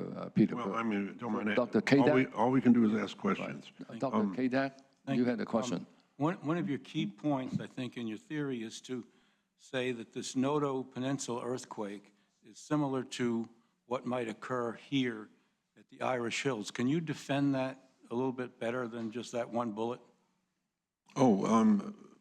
Rick, Andy, before he intervenes, we have a submittal from him with some detail about that. But Right. But you can go on and say it here. Go ahead, Dr. Bird, but we already have a submittal with some of that. Right, Go ahead. it's, Dr. Kadak, it's on our record. Yeah, but But it go ahead, needs to know. Peter Bird, answer the question if you can. Yes.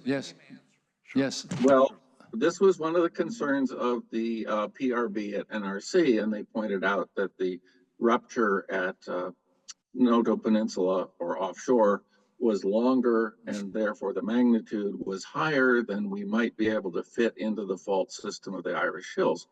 Now, that's a valid point. However, I would strongly hold that if this earthquake is the major threat to Diablo Canyon, it deserves a more serious treatment than just calculating a magnitude and plugging it into a ground motion prediction equation. What an adequate SSC for the plant would do is take the actual seismograms from Noto Peninsula, which are very high quality records. And if the magnitude is found to be too large, all you have to do is truncate the source after an appropriate number of seconds. But as a seismologist, I feel strongly that that will have very little result on the peak ground motion, which comes from the part of fault closest to or underneath the seismometer.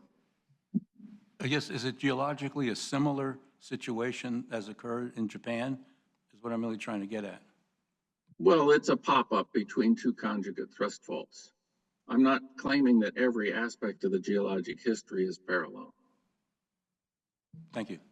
Dr. Pennis, would you like to accommodate Ms. Lewis' request? Yeah, it's a simple comment, and that is that in the fact-finding report, which is before us and which I summarized, earlier, I said in plain English, speaking for the committee, that Dr. Bird's claiming that Noto Peninsula earthquake in Japan has sufficient analogous properties to be similar here, that we haven't had the opportunity either to review that or to see anybody else's review of it yet. That's okay, someone will review it soon. And there's no way on earth that any of us is an expert on the tectonic regime or the geology of the Noto Peninsula in northern Japan, that's a sort of a narrow thing. So we are awaiting, DCISC, or at least I am, some evaluation by others who can either say, yeah, that analogy is valid or partially or what, depending on what they know, which I don't know. That's just the best way to say it. Now, I don't mind turning the table right over here to Gordon Seitz and to. Yes, I thought that was exactly Ms. Lewis' Phil request. Johnson, just to ask. Right, You right. already said that you hadn't looked at it in detail yet, but do you have any comment about that, or is that something that will be looked at later? Or, yeah. Right, so I thought this is exactly Any what Ms. comment about Lewis that, requested. Yeah, Gordon? Dr. Seitz and your fellow speaker, would you please, if You gotta use the mic, 'cause there are people if it's out in the- appropriate and if feasible, and if you are willing and able to do that, Ms. Lewis is requesting ask him the perhaps you question. gentlemen would ask Professor Bird some questions. Yeah, I have a couple of questions. One is, you mentioned that the uplift of the terraces is not, or uplift rate in general of the markers that were used up until now are not representative of crustal thickening because they're not considering, I guess, crustal thickening under the Irish Hills. Is that the claim? Yes, so essentially, the analogy that PG&E is making is that the Irish Hills are an elevator cab made of stainless steel, completely rigid. It rises, the top of the crust rises the same amount as the bottom of the crust, and there's a little friction on the side, which is expressed as thrust faulting on the Los Osos and the San Luis Bay fault system. However, you can demolish that model very easily. If you have a flat rug laid in the floor of an elevator on the ground floor, when the elevator gets to the second floor, that rug is still lying flat. Not so for the late Miocene and Pliocene sedimentary rocks of the Irish Hills, which are folded into the Pismos syncline and many other folds with 90-degree angles and 45-degree dips. Therefore, the Irish Hills have not been rising as a rigid block. That means there are probably other thrust faults involved. Another good reason to expect that other thrust faults are involved is that the basement is Franciscan complex, which is essentially made of thrust faults. The Franciscan having been scraped off the subducting Farallon plate back in Cretaceous and early Tertiary time and slowly accreted. All of those old thrust faults are still there and available for reactivation. Dr. Bird, I just want to ask a question before Gordon jumps in. I tried to study this as best I could, and I saw there's sort of an analogy to area isostasy, in which it's sort of like, you know, when an iceberg floats and you add mass to the iceberg, it doesn't just respond linearly. There's a relationship because it's 1/7 is above and 6/7 is below, and that sort of isostatic area phenomenon is different than what you said could be. It's a block of steel that just goes all by itself. And I think that, as I understood it, but I'm not an expert, and I'll ask Gordon or perhaps Phil to comment also. The question, in part, is whether or not those formations actually behave that way. I mean, that's a piece of the important part of how this responds over time. I have that right? That's part of my question. The other question is, what observation do we have that the crustal thickness is greater underneath the Irish Hills? That's part of it. That's related part. Right. Are you using gravity, or what kind of data are you using, Peter? I'm not using my data. I'm using the data kindly provided by PG&E in Chapter 6 of their 2024 update, where they discuss a very nice isostatic gravity map, which shows that the Irish Hills are not just isostatically compensated, they're overcompensated. That is to say, if somehow we could stop plate tectonics and stop all the faults slipping, then they would rise about another 200 meters in the future. So actually, when I use the area isostasy model as a basis for calculation, I'm actually underestimating the rate of crustal thickening. Okay. Have you looked at the Casmalia fault study for implications for the Irish Hill uplift? Unfortunately not. Okay. Peter Bird, let me play that back to you. You said even if you turned off the plate tectonics, you say this phenomenon would continue for over a very long time, as much as a couple hundred meters. So therefore, it has actually, in your view, been underestimated, huh?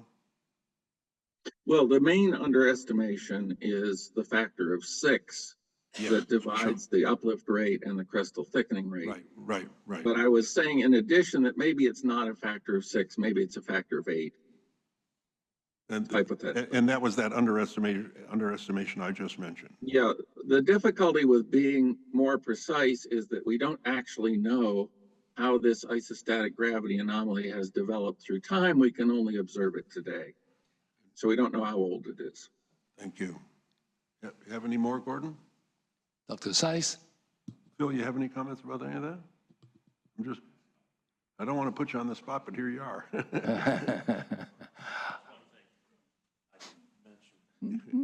Now, the shoreline fault, we know is a vertical fault and strike slip at the surface. So this inferred thrust fault would be located in your model between the shoreline fault and the plant? I mean, that's where it would daylight, or are you saying it's a blind thrust? I accept that there is a vertical and probably strike slip shoreline fault. There's a lot of good evidence for that. Although there's a little mystery as to how it could be active when it's at right angles to the direction of compressive stress, shown by both the world stress map and by the GPS analysis I mentioned a few minutes ago. But I accept that it's there. However, it's entirely possible that a thrust fault is confused with the trace of the shoreline fault and that they haven't been adequately separated. Alternatively, the inferred coastline fault could be a blind thrust that surfaces in a fold in the late Miocene, Pliocene sedimentary rocks. Now, there's another piece of data, I guess, is the focal mechanisms on the shoreline fault are strike slip. That's true. And that's hard to dismiss because they also position the fault plane where it is and where it was found at the surface. Well, if we're going to talk about focal mechanisms, we have to remember these are very small earthquakes. Yes. But there were two thrust earthquakes under the Irish Hills recently, and one was December 27th of last year, and one was January 1st, almost in sympathy to the Noto Peninsula earthquake. Right, but they're not low angle, but they, yeah. And I think PG&E did commented on those in the update. But we'll have to look at that again. Okay. Well, I have to give PG&E credit for noticing and commenting on all kinds of data. My criticism is that when they come to create their fault geometry models, they don't actually use that information. Right, I appreciate listening to the exchanges. I, for one, am not only entertained, but also being educated. That said, let's move to entertaining public remarks on Professor Bird's presentation. But first, I want to thank Peter Bird very much for that, for taking the time and the effort. Good for you. Yes, indeed. Yes, indeed. Thank you, Professor Bird. Dr. Nelson? Gene Nelson, Californians for Green Nuclear Power. It seems to me that this is a really productive dialogue, but I think there's a missing party that really should be here, and that is we should have one or more representatives from PG&E, from their seismic department. And I would sincerely hope that we might be able to make that happen in the future. Of course, thank you. Additional public remarks on Professor Bird's presentation, either in this room or remotely? There are no hands raised in the queue. I'm having a, there we go. Hello? Do we have an online comment? Yes. Oh, yes, indeed. Okay. Thank you. Hi, this is Sam Blakesley. I wanted to, it's just an honor to actually be here with Dr. Bird. I'm very impressed, my goodness. A very august individual to present and quite impressive analysis. I have two things to share. One is sort of a amusing anecdote. When I was a legislator and I was worried about insufficient data, PG&E was back in, gosh, this must have been 2006. They invited me to come and visit their headquarters and look at the seismic data myself. And I remember one amusing moment, they pulled up all the cloud of seismic data around the plant along the shoreline fault, and they said, it's funny, but looking at this, you could almost imagine there's a thrust fault here.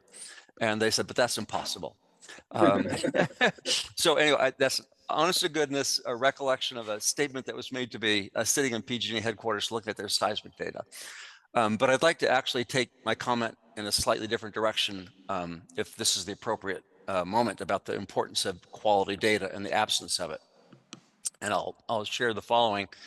As a legislator, I was very concerned that there's an awful lot of confidence being put in the interpretation of what was going on at Diablo with very little data, which is why I authored AB 1632, which had the California Energy Commission make the recommendations to begin acquiring this data and in part help launch the IPRP. There was a particular item in one of the IPRP reports I wanted to bring up today with regard to a lack of data. And I don't know if I can just quickly share my screen to pull up some images from the IPRP report. Is that allowable? I believe you should be able to share your screen. Okay. Let's see if I can pull it up. Thank you. Let's see if this is, well, I've got the screen here. Let me move it over here and see if this does it better.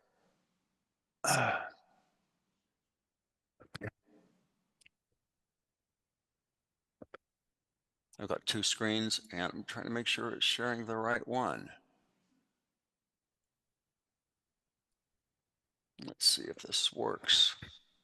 And it is not working. Well, I don't want to delay you, so what I'll do is just make my comment and see if that's helpful. Oh, you do? Okay.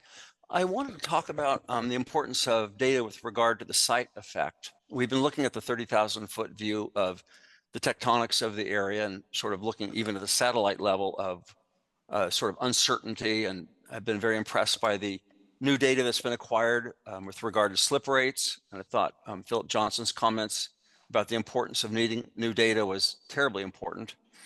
But I wanted to harken back to something that Gordon said about trying to relate the uncertainty or changes in our estimates versus hazard.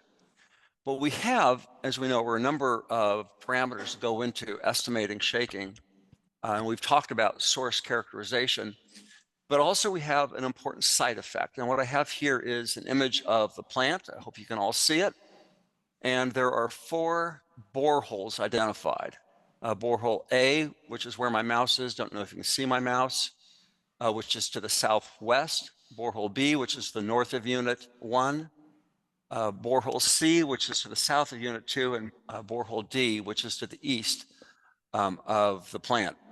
Now, the IPRP looked at PG&E's analysis of the site effect based on their characterization of the velocity and took exception. I think it was in the peer review panel 6, and I believe I saw similar comments in report numbers 9 and 10, and I wasn't sure to the degree they were resolved. And let me just quickly show you why the velocity model near the plant is so important. If this is again from the IPRP report, and if you look at PG&E's base case in terms of the risk assessment using their methodology, which assumes the velocity structure near the plant and some site factors that they creatively put together. But the IPRP looked at the potential risk if, in fact, you use maybe different parameters. So, for example, if you use 1,200 meters per second under the plant as a velocity, 1,000 meters per second under the plant as a velocity, or 760 meters under the plant as velocity. And the IPRP said that the hazard increases by more than a factor of 3 in this case. So in some of the earlier conversations, there was a discussion about increased recurrence rates, not potentially changing the severity of the event if there were more data acquired with regard to slip rate. Here's an instance where we don't have a lot of data about the velocity structure under the plant, but the impact is potentially quite significant. Now, is there any reason to believe that there are velocities other than those here at these very rapid speeds, which of course correlates to a high impedance? Well, here's the velocity profile of the 4 boreholes. Now, what I want to identify here is the velocity structure in borehole C. You can see for almost 100 meters is down in the 700 meter per second range, which is that sort of worst case scenario that was identified in the earlier plot, which is not the velocity that's being used by PG&E to estimate the shaking under the plant. Now, everyone acknowledges it's a highly heterogeneous environment. There's a lot of fill, there's bedrock exposed. But the challenge here is that we've only had these 4 boreholes. I think 2 more were put in up near the dry cast storage. But we've only had these 4 boreholes for, I mean, look at this. The data is 1978. And these boreholes are very easy to drill, and the data is easy to acquire. And the significance of low velocity fill anywhere near any of these important structures can't be overstated. And I'll look at one other image from the peer review panel's report. They looked at the significance of different site effects. And what I'll highlight here is what's known as the Hosgry exception, which is the accepted shaking that is considered acceptable as a function of frequency. And you can see that if you assume the less optimistic assumptions with regard to the fill and the materials around the nuclear power plant, you see that any one of these faults, given these magnitudes, could hypothetically exceed the margin of safety for the Hosgry exception or the LTSP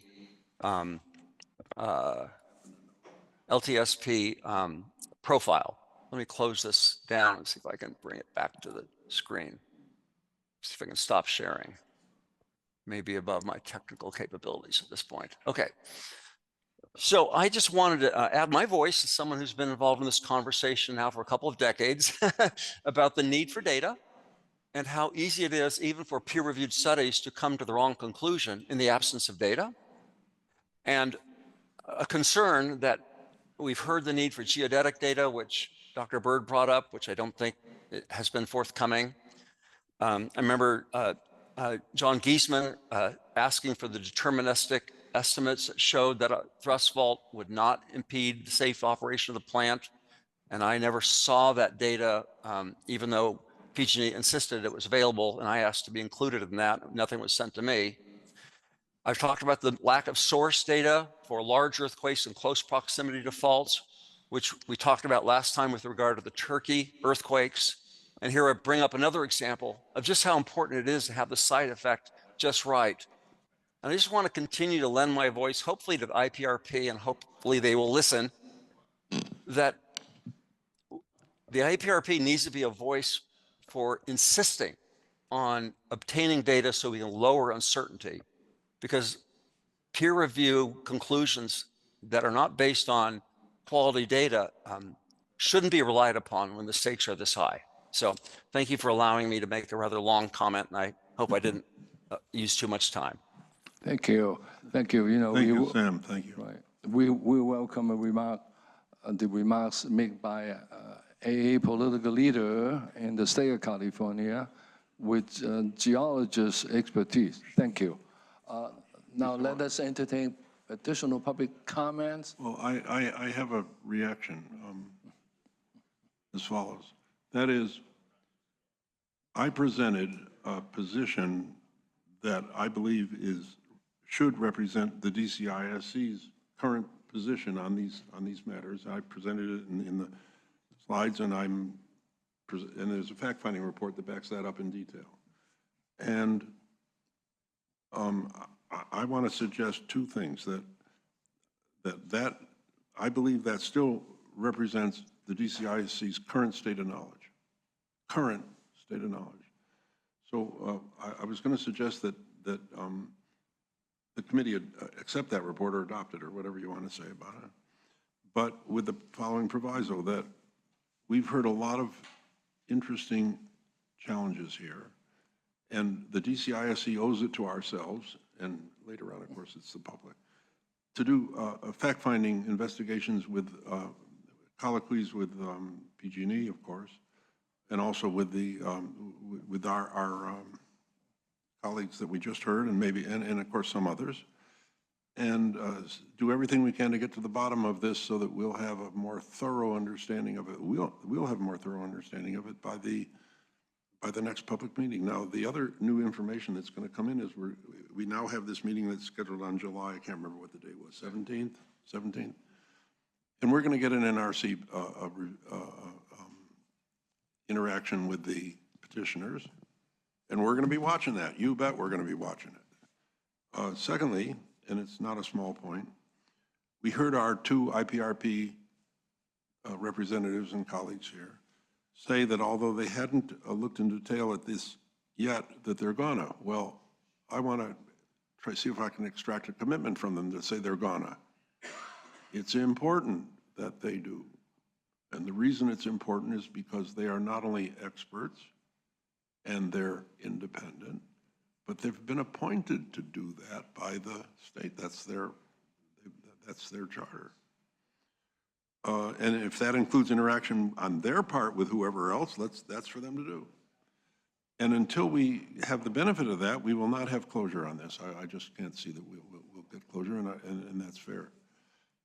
There's only just one other crucial thing to say, and that is that the petitioners wanted to shut the plant down immediately. And I personally don't see that that's supported by the evidence. Okay, I just don't. But and I hope and expect I can convince my colleagues to agree with that, in which case we would not agree with it, but pursue this as vigorously as we can so to make sure we get to the bottom of it as soon as we can. And if getting to the bottom of it means increasing our knowledge by a certain amount, but then we require more data in some other areas, then we'll ask for that. We can't not but ask for it. We can't do it, but we can ask for it. In fact, we can't compel it, but we can ask for it. Now, I thought, Dr. Bunnis, I heard you mentioned that there's not yet closure in this business. Now, there never is, but right. Now you indicate there's something else. Well, anyway, if you are prepared to make a motion, let us consider it. Well, my motion was that the fact-finding report, which I submitted, and of course I got tremendous help from Rick McWhorter and a good deal of help from Furman Wardell also, but principally Brick, that the committee accept that and also commit to doing as much as we need to do in the way of intermediate fact-finding, and urge others to do the things that I just said, so that we can get to the bottom of this as quickly as we need to. Sure, but we have not entertained motion with conditional acceptance of a fact-finding report. Well, why don't you make two motions? I didn't want it to be a conditional acceptance. I wanted it to be an acceptance, but right. With the idea, by the way, everything we do is conditional. There is nothing in engineering safety that isn't conditional. Sure. Okay. All right. Except arithmetic. Right. Okay. You know, and so I don't mind saying. Let's take another example. I don't mind saying that the plant is safe against large locusts today, with the idea that maybe some new information will come along later that'll make us revisit that. That's always true. Right. That's the nature of engineering. But today, if somebody asked me whether the plant was safe against large loci, I'd say, you bet it is. We've looked and we know it, and I can tell you that, and I have a lot of confidence. Right. But I would also say, I'm open to new information. Yes, indeed. So I want to make a motion, which is that it has two parts. The first is that we accept this report, or is it? Approve. Approve it, okay. Acceptance, okay. And secondly, part of the same motion, that we commit to doing sufficient fact-finding as quickly and as thoroughly as we need to with our other interlocutors, which include PG&E and others, and Peter Bird and so on, so that we can get as much information as we can before the next public meeting, which is coming up in October, and that we urge the other parties to interact too. Okay? Now, that's the end of that's all in If the I could motion. just add to the motion as well, on our March 18, 19, 20 fact-finding report presented earlier yesterday, there was also a section on the review of the updated seismic assessment. I think we approved that report yesterday. Yeah, but that, So but this we thing- should ratify that in context of the May 30th. That's fine, that's Yeah. fine. No, just Just to make the record. outside of that, we also want to urge, Yeah. we also want to urge here, I don't mind saying it. Wait, is it We part want of to your urge motion? the IPRP to do what they need to do. I mean, we can't control that. Look, right. So let us have the original framing of the motion, and with the original framing of the motion, I will second the motion. Well, it has two parts. It's to approve and then to commit to do the work. Right. Now, with a two-part motion on the table, let's entertain public remarks. Well, let's ask the committee to see if they have any comment about it, okay? And we'll just do whatever we can. John Giesman on behalf of the Alliance for Nuclear Responsibility. I would hope somebody at some point would try to provide an answer how the ratepayers could fund $64 million of data collection pursuant to then Assembly Member Blakesley's legislation and have the IPRP some 8 or 10 years ago identify the key uncertainties in site conditions and how those fed into ground motion at the plant, and still stand here in 2024 with such enormous gaps in our data. But in response to much of the praise of peer review that accompanied Dr. Budnitz's presentation and the repeated references to the quality of the Shack 3 review performed in 2014 and 2015, I'd like David Weissman, the Alliance's executive director, to refresh your memory on what constituted the peer review process in 2014 and 2015. Well, if he's going to show that thing about the hats, I want to say that that's a joke. It was intended to be a joke at the time. And if you're going to show that thing again, I want to say it before you show it. He took a film in which there was, they were having a funny joke time in which they were identifying different people with a red hat and a white hat and a yellow hat, and he thought that that was anomalous and they were just having fun. I was there. Okay, Well, that's my editorial, and I haven't even seen it yet. And my comment is it'll be less than 3 minutes. All someone has to do is push the little arrow button marked play. Okay.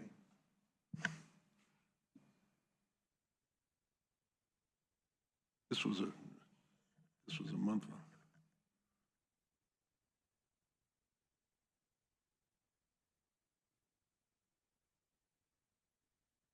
Oh.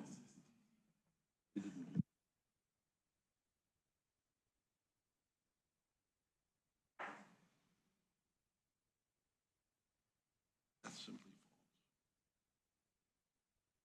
I don't know what I'm saying. How can one person wear different hats? Isn't there some fundamental cognitive bias if someone is both a proponent expert plus putting on an integrator hat? So that's why we have these hats, so that we understand what role we're playing at any particular time. And it's my responsibility, if someone forgets to bring up their hat, like Norm Abramson, to walk up there and give him his hat. I know these are symbolic, but it's critical for the audience to understand what perspective I'm presenting up here. Got my red hat here, I'm ready to go. So I ought to put on my other hat and stop being a proponent. As a geologist, I guess I am a proponent expert now, right? I will tell you that. Have to take off my evaluator hat and put on my proponent. So I'm going to take off my proponent hat. I now, as a technical evaluator, Hans, you can take off your PE hat now. For a site-specific study, in my mind, looking at this, Because this data's not been released, I just want to, I've taken a measurement.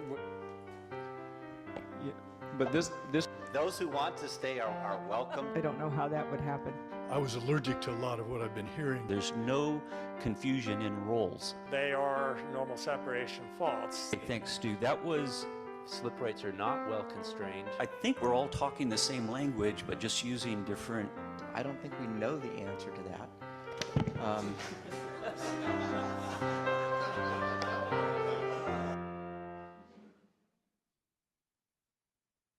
Bob Budnitz was right. That was intended to be a joke, and he showed it, and it's a joke. It's okay. By the way, these people have been meeting off and on for like a year, and finally they took a little time to have a joke with each other about the different roles. That's as simple as that. Linda Seeley, Mothers for Peace. I'm not going to make a joke. I hope that you do not endorse this report or this site, or I'm sorry, I can't remember what it's called, Dr. Budnitz. It's a fact-finding report. Fact-finding report, because your conclusion in it was to reject Dr. Bird's analysis. Today. When the thing about this is, though, when someone writes when they go, say, to your website and look at your reports, they see a report that says everything's fine with the seismic program at Diablo Canyon. We know everything we need to know. And Dr. Bird's evaluation is not a good one. That's basically what you said in that report, that was the conclusion that you came to at that time. People will not read further. People will go, okay, this is what the DCISC thinks. And so I would urge you to not approve that report so that people have the opportunity to see a final product. And maybe you could do some kind of notation that you're in process of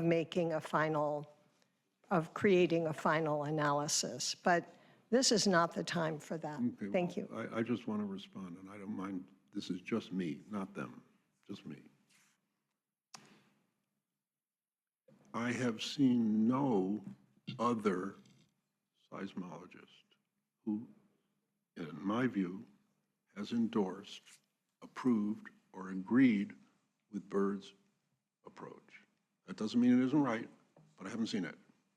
I have any number of experts who have reviewed it and said it isn't so. In particular, when the updated assessment wrote their thing, there's a whole chapter 6 in there, it was reviewed by 2 different peer reviewers, a group at UCLA and a group that the study put together itself, 2 different ones. They didn't agree with it. We saw an interim assessment from the NRC. Okay, so far, I believe that correctly represents my current position. I have an open mind. Things will change, maybe, but not that. But today, I don't see any doubt because I don't see anybody else. If there were 14 people that thought it was terrific and 11 that didn't, I'd say, okay. But so far, it's 14 that say and 0 that say. And if you don't mind my saying, that carries an important weight with Bob Budnitz. All right? Now, I have enough of an open mind to say, let's go after this and see what we can do. He's asking for more information. We'll see if we can find it. He's asking for more analysis. We'll see if we can do it or support others to do it. He's asking for others to review it. Let's see if we can get them to do it, like the IPRP. It's really important, Linda Seeley, for you to understand that the firmness of my personal position today rests on the following observation, that I haven't seen anybody else who has endorsed his position. And it doesn't mean he isn't right, but I haven't seen anybody else.